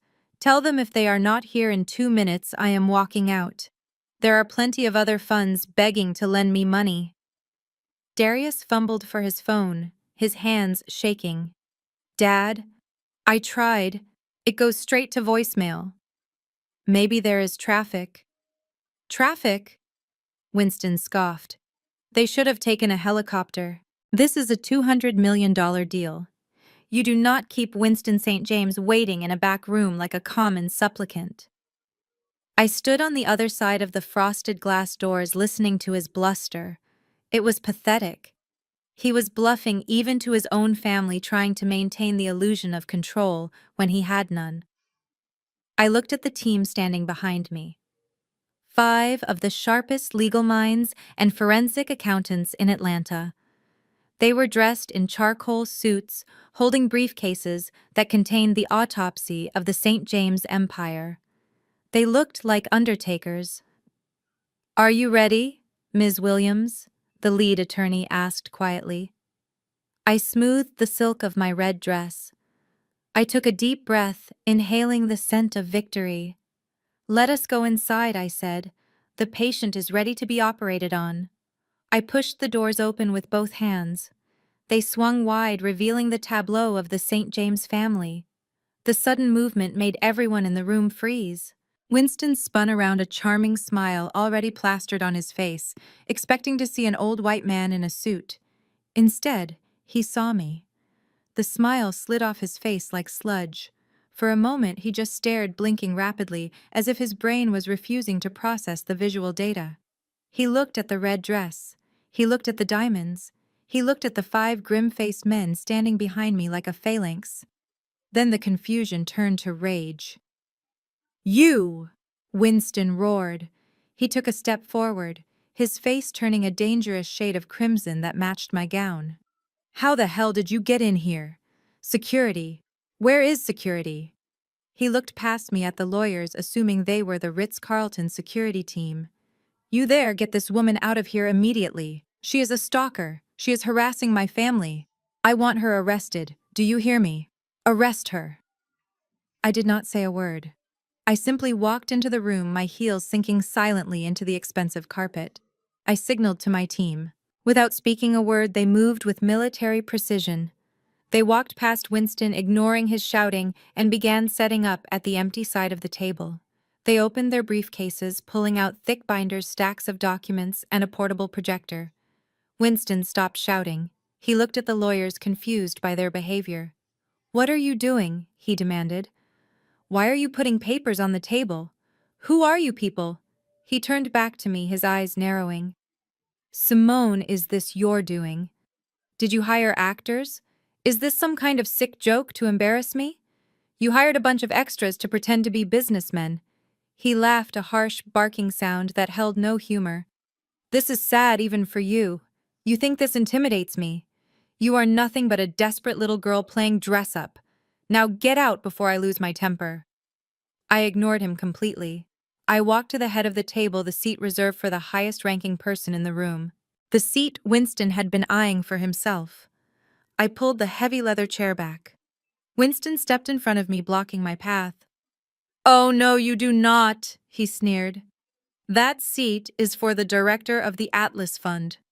You are not sitting there.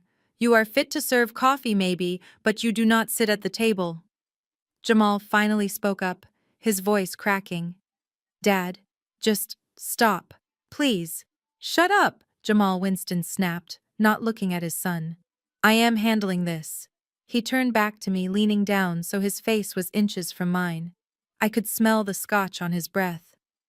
You are going to leave this room right now, he hissed, or I will make sure you never work in this city again. I will crush you. I looked him dead in the eye. The fear I used to feel in his presence was gone, replaced by a cold, absolute certainty.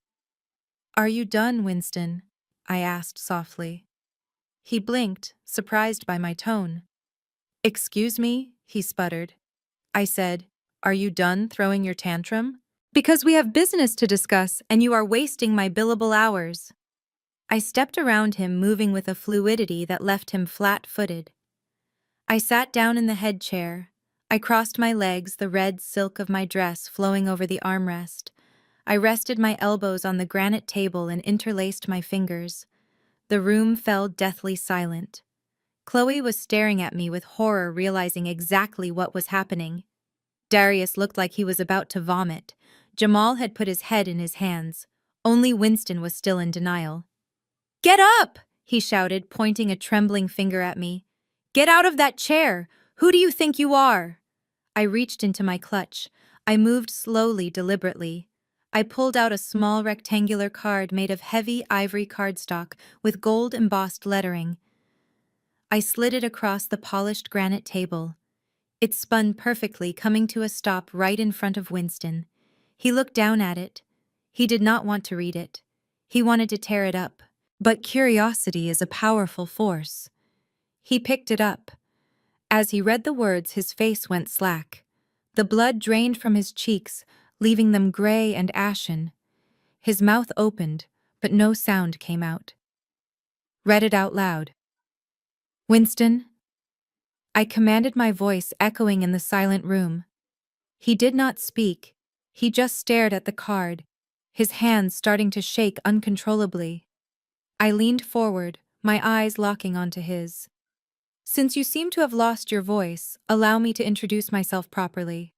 I gestured to the lawyers on my right. "These are not actors, Winston. This is the senior litigation team from the Atlas Fund. And I am not the coffee girl." I stood up slowly, looming over him, as he slumped into his chair. "I am Simone Williams. I am the Director of Due Diligence and Investment Strategy for the Atlas Fund.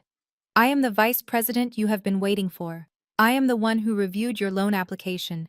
I am the one who audited your books." I paused, letting the weight of the revelation crush him. "And most importantly, Winston, I am the only person in this world who has the power to decide your fate. You called me street garbage. Well, that garbage just became your judge, jury, and executioner."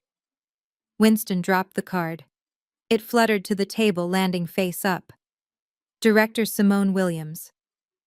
He looked up at me, and for the first time, I saw it. I saw the terror.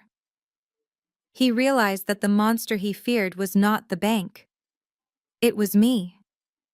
"Shall we begin?" I said, smiling coldly. "I believe we have a lot to talk about.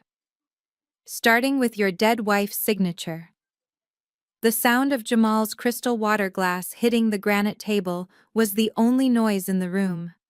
It did not shatter, but it toppled over, sending a cold stream of liquid soaking into the cuffs of his tuxedo.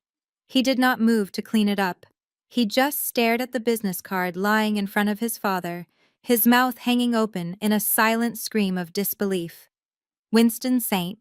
James looked as if his heart had stopped beating. The arrogant roar of the lion was gone, replaced by the terrified silence of a man who realizes he is trapped in a cage. His face had turned a sickly shade of gray, the color of old ash. He looked from the card to me and back again, trying to reconcile the image of the girl he had evicted with the woman who now held his life in her hands.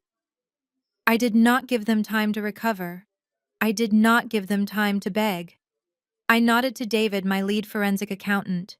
He pressed a single key on his laptop. The large screen behind me hummed to life, cutting through the dim lighting of the boardroom. Winston flinched at the sudden brightness. He tried to speak, his voice coming out as a dry rasp. "Simone, what is this? What are you doing?" I did not answer him directly. I did not look at him with anger or pity. I looked at him with the cold detachment of a surgeon cutting out a tumor. "You asked for a loan, Winston," I said, my voice steady and amplified by the room's acoustics. "You claimed your company was suffering due to market conditions.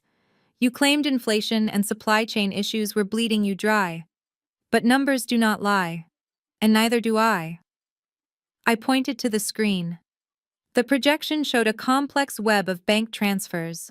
Lines of red and green intersected, connecting the St. James corporate accounts to a series of offshore entities. "Your company is not losing money because of the market," I continued, walking slowly around the table. "Your company is bleeding because it is being stabbed in the back. By your own family." I gestured to the first column of data. Meet Apex Supply Solutions, a shell company registered in Delaware. Over the last 3 years, St. James Construction has paid Apex over $4 million for materials that were never delivered. No steel, no lumber, just invoices for air. Winston squinted at the screen. I never signed off on those vendors, he whispered. No, you did not, I replied. But your chief financial officer did. Or rather, the man acting as your CFO. The screen changed. It showed the incorporation documents for Apex Supply. The signature at the bottom was small but legible. Darius Miller. Winston slowly turned his head to look at his son-in-law. Darius was shaking so hard his chair was vibrating against the floor. He could not look Winston in the eye. Darius Winston said, his voice rising. What is this? Tell me this is a mistake. But I was not done.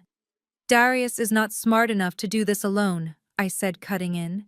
He needed someone to manage the money once it left the country. Someone who likes expensive things. Someone who likes to vacation in the Cayman Islands. The screen shifted again. This time it showed a bank statement from a private account in Grand Cayman. The beneficiary name was highlighted in yellow, Chloe Miller. The room gasped. It was a collective sound of shock. Chloe let out a small whimper, pulling her shawl tighter around her shoulders, as if trying to hide from the light of the projector. You have been funding their lifestyle. Winston, I said ruthlessly.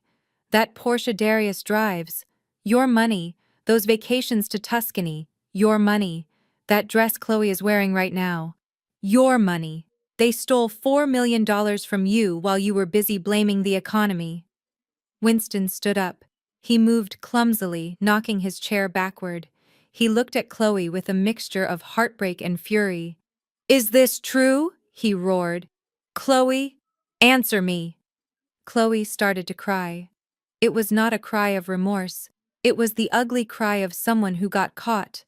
I did not mean to, she sobbed. We were just borrowing it. We were going to put it back. Winston, please listen. But I was already moving to the next slide. Sit down, Winston, I commanded. I am not finished. He looked at me, his eyes wild, but he sat. He was broken, but he needed to see the rest. We have established that your daughter-in-law is a thief, I said. Now let us talk about your son. The heir apparent. The boy you wanted to marry the governor's daughter to save your reputation. Jamal flinched. He looked up at me, pleading with his eyes. Simone, please do not. Not this. I ignored him. I pressed the button. The screen filled with credit card statements. These were not the corporate expenses for lumber or concrete. These were expenses from the St. James corporate black card, the card entrusted to Jamal for business development. The list was long and sordid. $200,000 in 6 months. Nightclubs in Miami. Private jets to Las Vegas. Luxury watches, and pages upon pages of payments to an agency called the Elite Companionship Group. I let the words hang in the air. You told the governor that Jamal was a man of virtue, I said, my voice dripping with disdain. You told Vanessa that he was a traditional man. But it seems Jamal prefers to pay for his company. And he prefers to pay for it with your payroll funds. I pointed to a specific line item. $50,000 for a weekend party at the Palms Casino.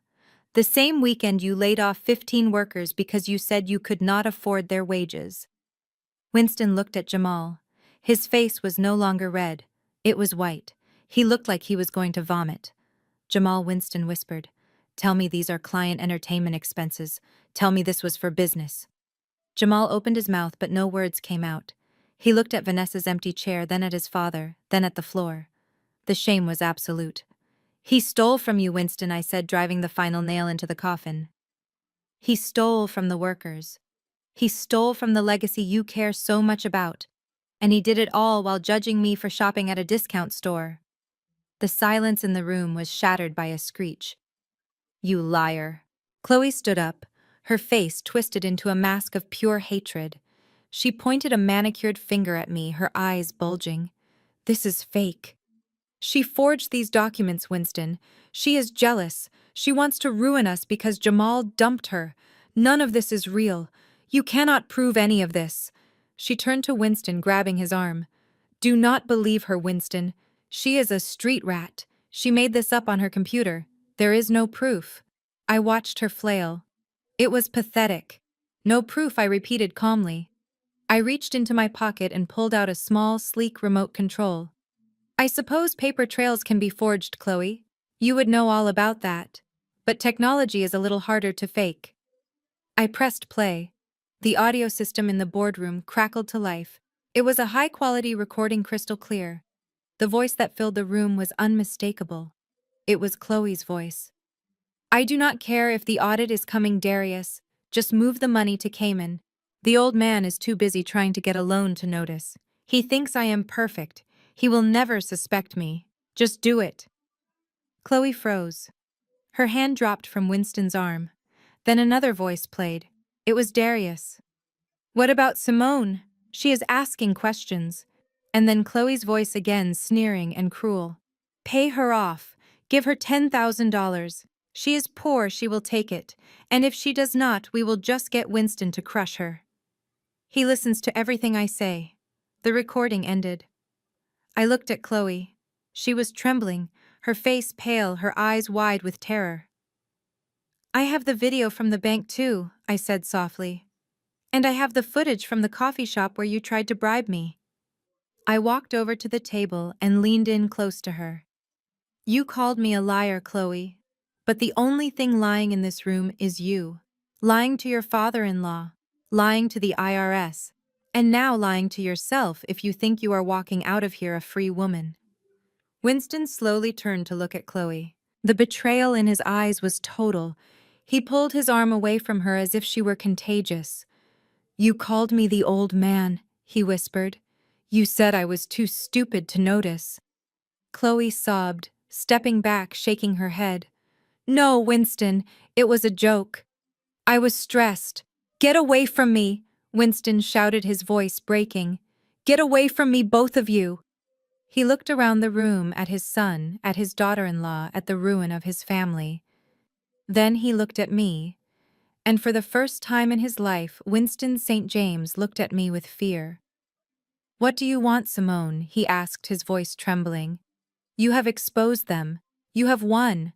What do you want? I smiled, and it was the smile of the reaper. I do not want anything from you, Winston, I said, walking back to the head of the table. Because you have nothing left to give. But we are not done yet. There is one more signature we need to discuss. I pointed to the final document on the screen, the loan application with the forged signature of his dead wife. And this one, Winston, is going to cost you more than just money. The sound of the slap echoed through the boardroom like a gunshot. Winston St. James had lost the last shred of his composure. He swung his hand with the full force of his rage, connecting solidly with Jamal's cheek.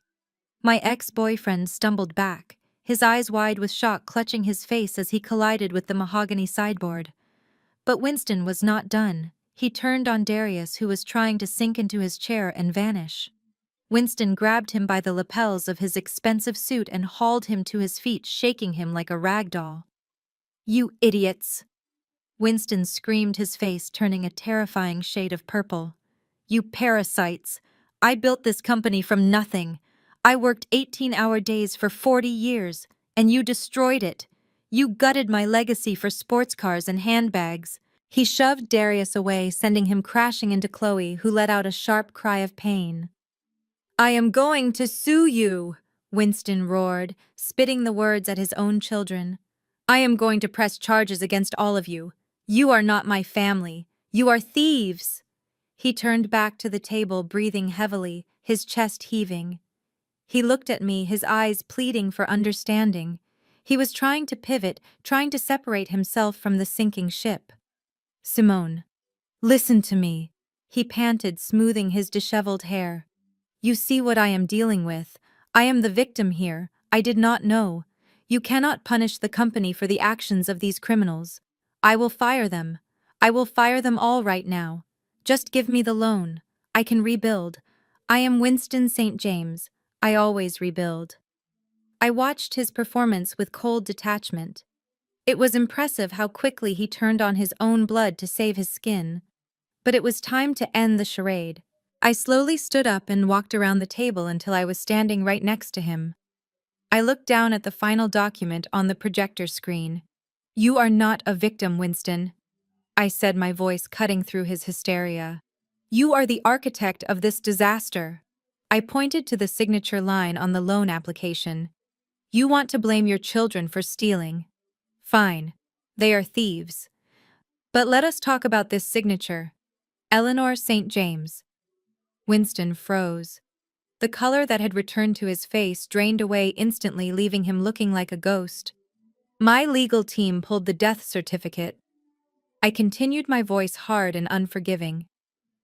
"Your wife died 5 years ago, Winston. Ovarian cancer. I remember Jamal crying at the funeral. I remember you giving the eulogy about how she was the moral compass of your life." I leaned in closer, my eyes locking onto his.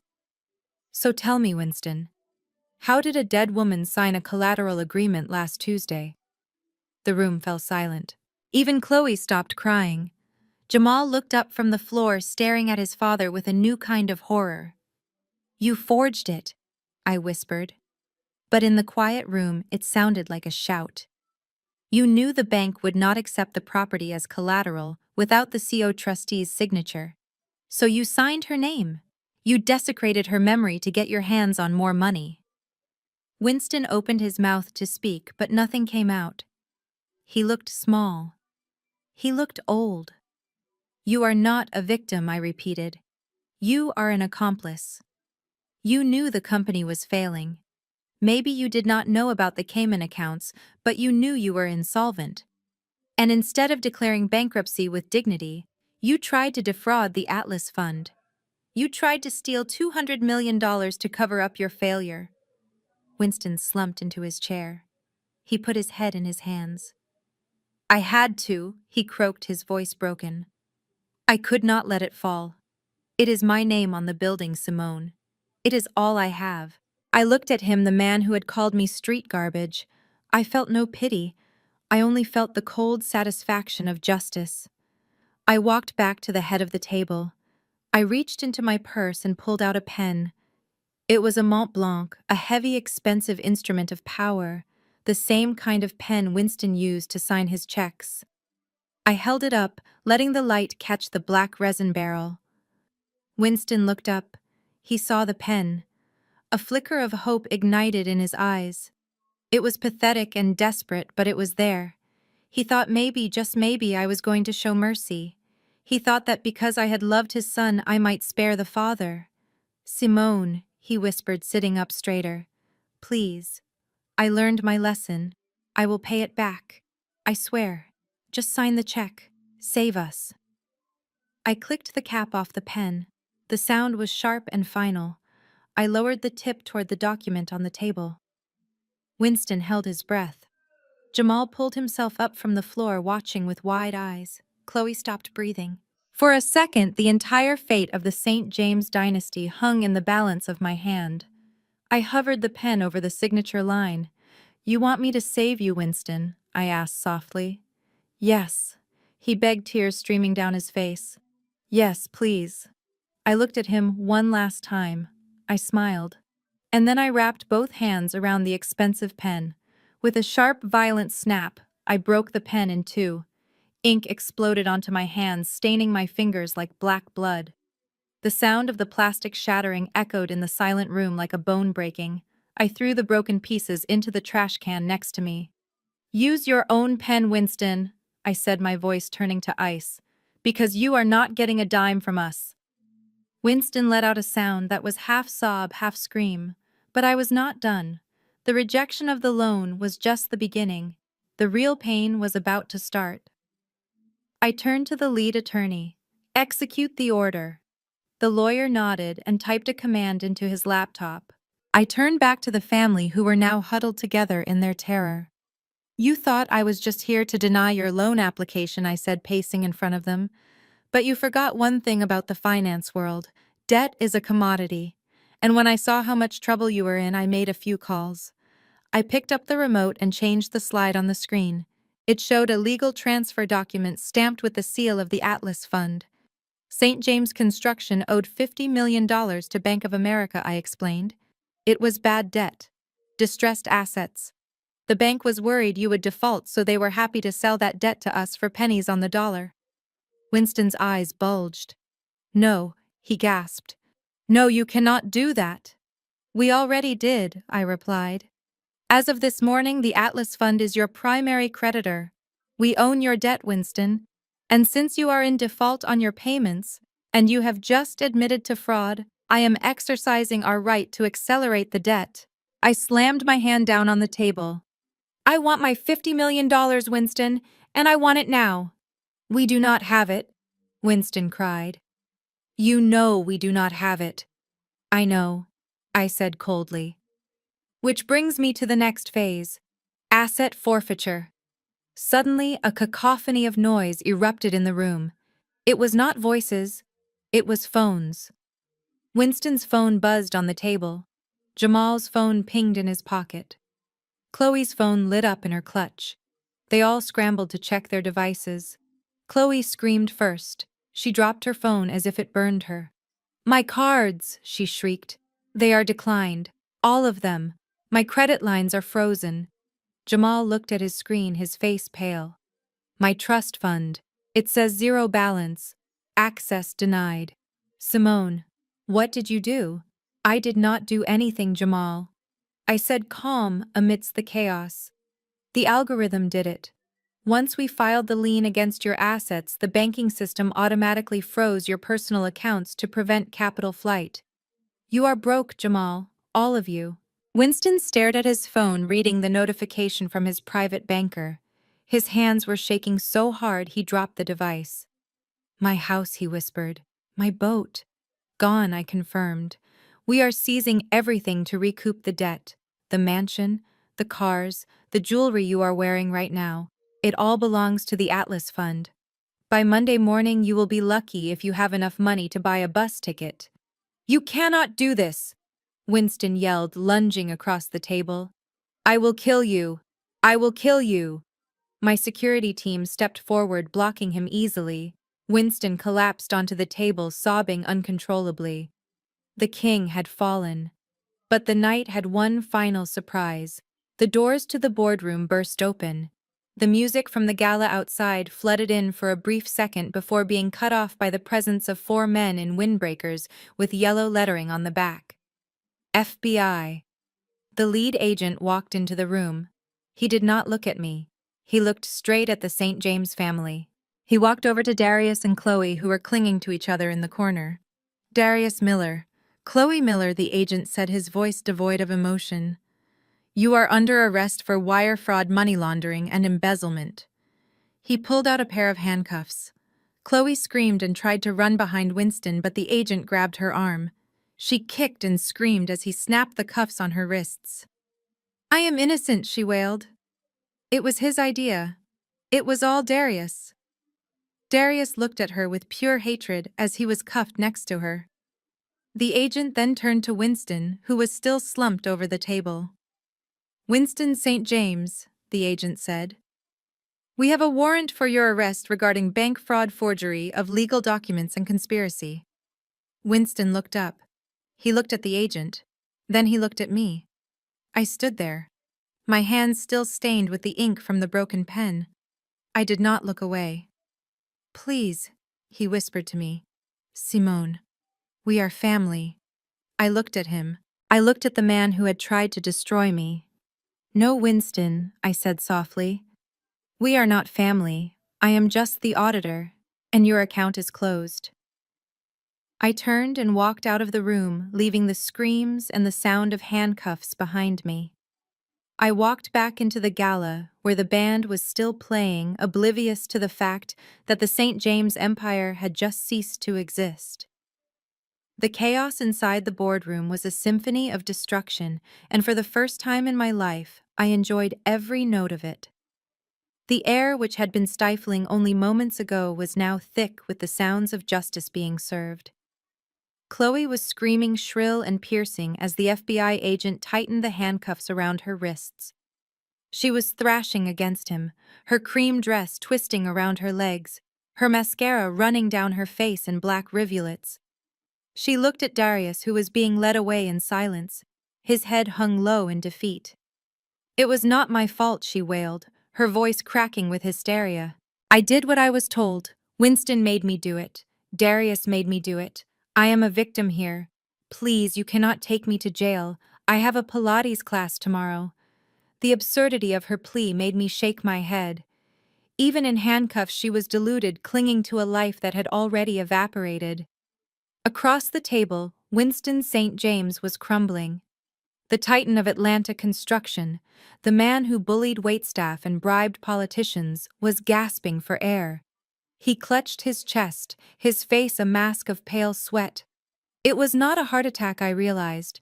It was a panic attack. It was the physical manifestation of his ego dying. A paramedic team that had been waiting on standby alongside the federal agents moved in to check his vitals. They were putting an oxygen mask over his face, muffling his moans. He looked at me one last time through the fog of the plastic mask. His eyes were wide, filled with a terrifying realization. He was not just losing his money, he was losing his name. I turned away from them. There was nothing left to say. I had not come here to gloat. I had come to settle a ledger, and the balance was now 0. I walked toward the open doors, my red silk dress flowing behind me like a victory banner.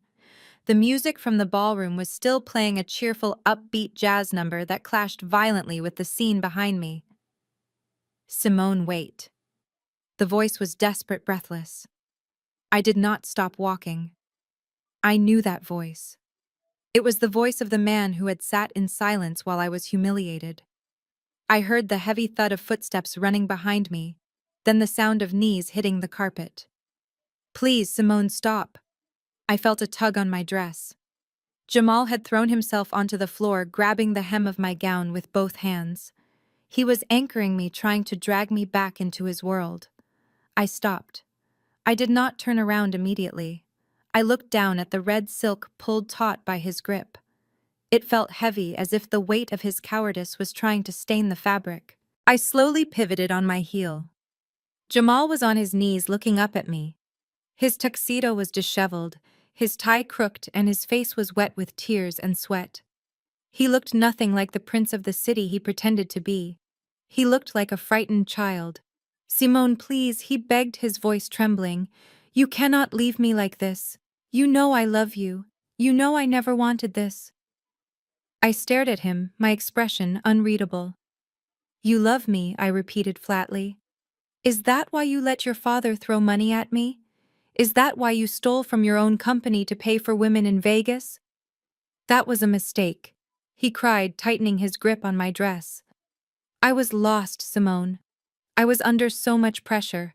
Dad forced me into everything. He forced me to date Vanessa.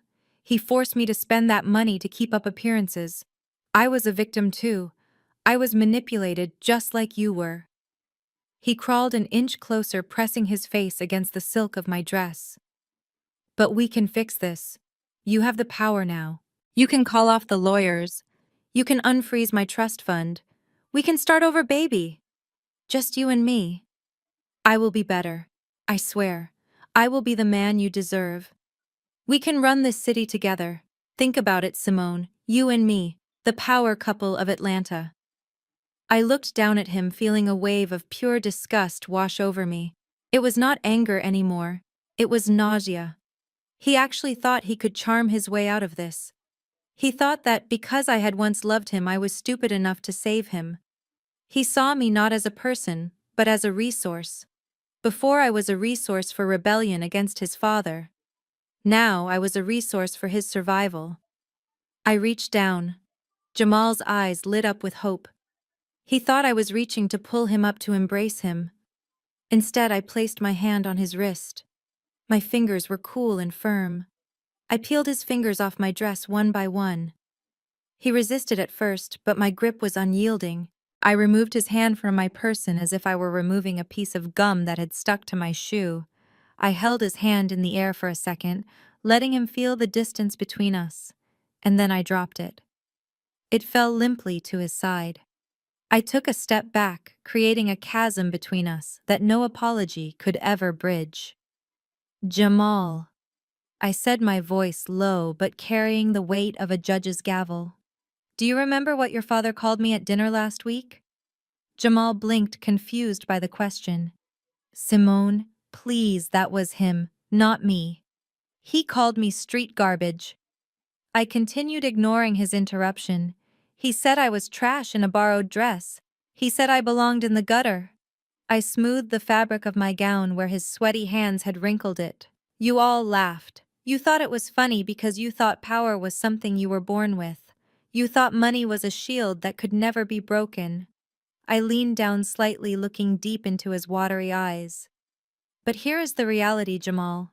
I worked for everything I have. My power is mine. My money is mine. My name is mine. I pointed toward the boardroom where the agents were leading his family away. Your father is going to prison. Your brother and sister-in-law are going to prison. And you. I paused, letting the silence stretch out. Your accounts are frozen. Your credit cards are canceled. The penthouse you live in is technically corporate housing owned by St. James Construction, which is now owned by the Atlas Fund. My team is changing the locks as we speak. Jamal's jaw dropped. No, you cannot.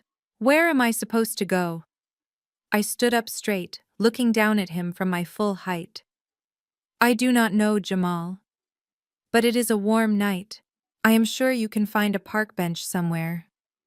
I turned my back on him. Because Jamal, I added, throwing the words over my shoulder. Now you are the one who is homeless. You are the street garbage now. I walked away. Behind me I heard him scream my name, a ragged, desperate sound that was quickly swallowed by the murmurs of the crowd in the lobby. I walked through the hotel lobby. The other guests, the socialites, and politicians parted for me like the Red Sea. They had seen the FBI agents. They had seen the fall of the St. James family. And they looked at me with a mixture of fear and awe. I did not acknowledge them. I did not need their validation. I pushed through the revolving glass doors and stepped out into the night. The air in Atlanta was sweet and humid. The storm from the previous days had cleared, leaving a sky full of stars that twinkled above the city lights. I took a deep breath, filling my lungs with freedom. It tasted better than any champagne. At the curb, the valet was waiting, but it was not my Honda Civic he was standing next to. It was a sleek silver Rolls-Royce Phantom, the company car that I had finally decided to use. The valet, a young man who looked terrified, opened the heavy rear door for me. Ms. Williams, he said, his voice shaking slightly. Good evening. I smiled at him. It was a genuine smile, warm and tired. Good evening, I replied, slipping into the plush leather interior. I leaned back against the seat, closing my eyes for a moment. The adrenaline was fading, leaving behind a bone-deep exhaustion, but also a profound sense of peace. The nightmare was over. The debt was paid. The driver, a stoic man named Marcus, looked at me in the rearview mirror. Where to, Ms. Williams? He asked. Home. Or perhaps back to the office. I opened my eyes and looked out the window at the city moving past. I thought about the expensive French dinner I had missed at the gala. I thought about the champagne I had left untouched. I realized I did not want any of it. I did not want luxury. I wanted something real. I thought about the little spot on Ponce de Leon Avenue, the place with the neon sign, and the line out the door where the grease smelled like heaven, and the sweet tea was basically syrup. No, Marcus, I said, a mischievous grin spreading across my face. Take me to Mary Mac's tea room. Marcus blinked, surprised. The soul food place, ma'am. Yes, I said, kicking off my red heels and curling my toes into the carpet. I want the best fried chicken in the city, and a side of mac and cheese. I am starving. Marcus smiled, his eyes crinkling in the mirror. Fried chicken it is, ma'am. As the car pulled away, merging into the traffic of the city that I had just conquered, I laughed softly to myself. Winston St. James had lost his empire trying to be something he was not. I had won mine by remembering exactly who I was. And as I watched the lights of Atlanta blur by, I knew that this was not just a happy ending, it was a new beginning. And it was going to be delicious. The collapse of the Saint James Empire serves as a powerful reminder that true legacy is built on integrity, not arrogance. Winston and his family believed their status made them untouchable, mistaking my silence for weakness and my background for a liability. They learned too late that the people we underestimate often hold the keys to our future. My journey proves that your worth is never defined by someone else's inability to see it. When you strip away the titles and the borrowed dresses, character is the only currency that truly matters. If you have ever had to reclaim your power from those who tried to diminish you, please hit the like button and subscribe for more stories of justice and resilience. Have you ever silenced a doubter with your own success? I would love to read your story in the comments below.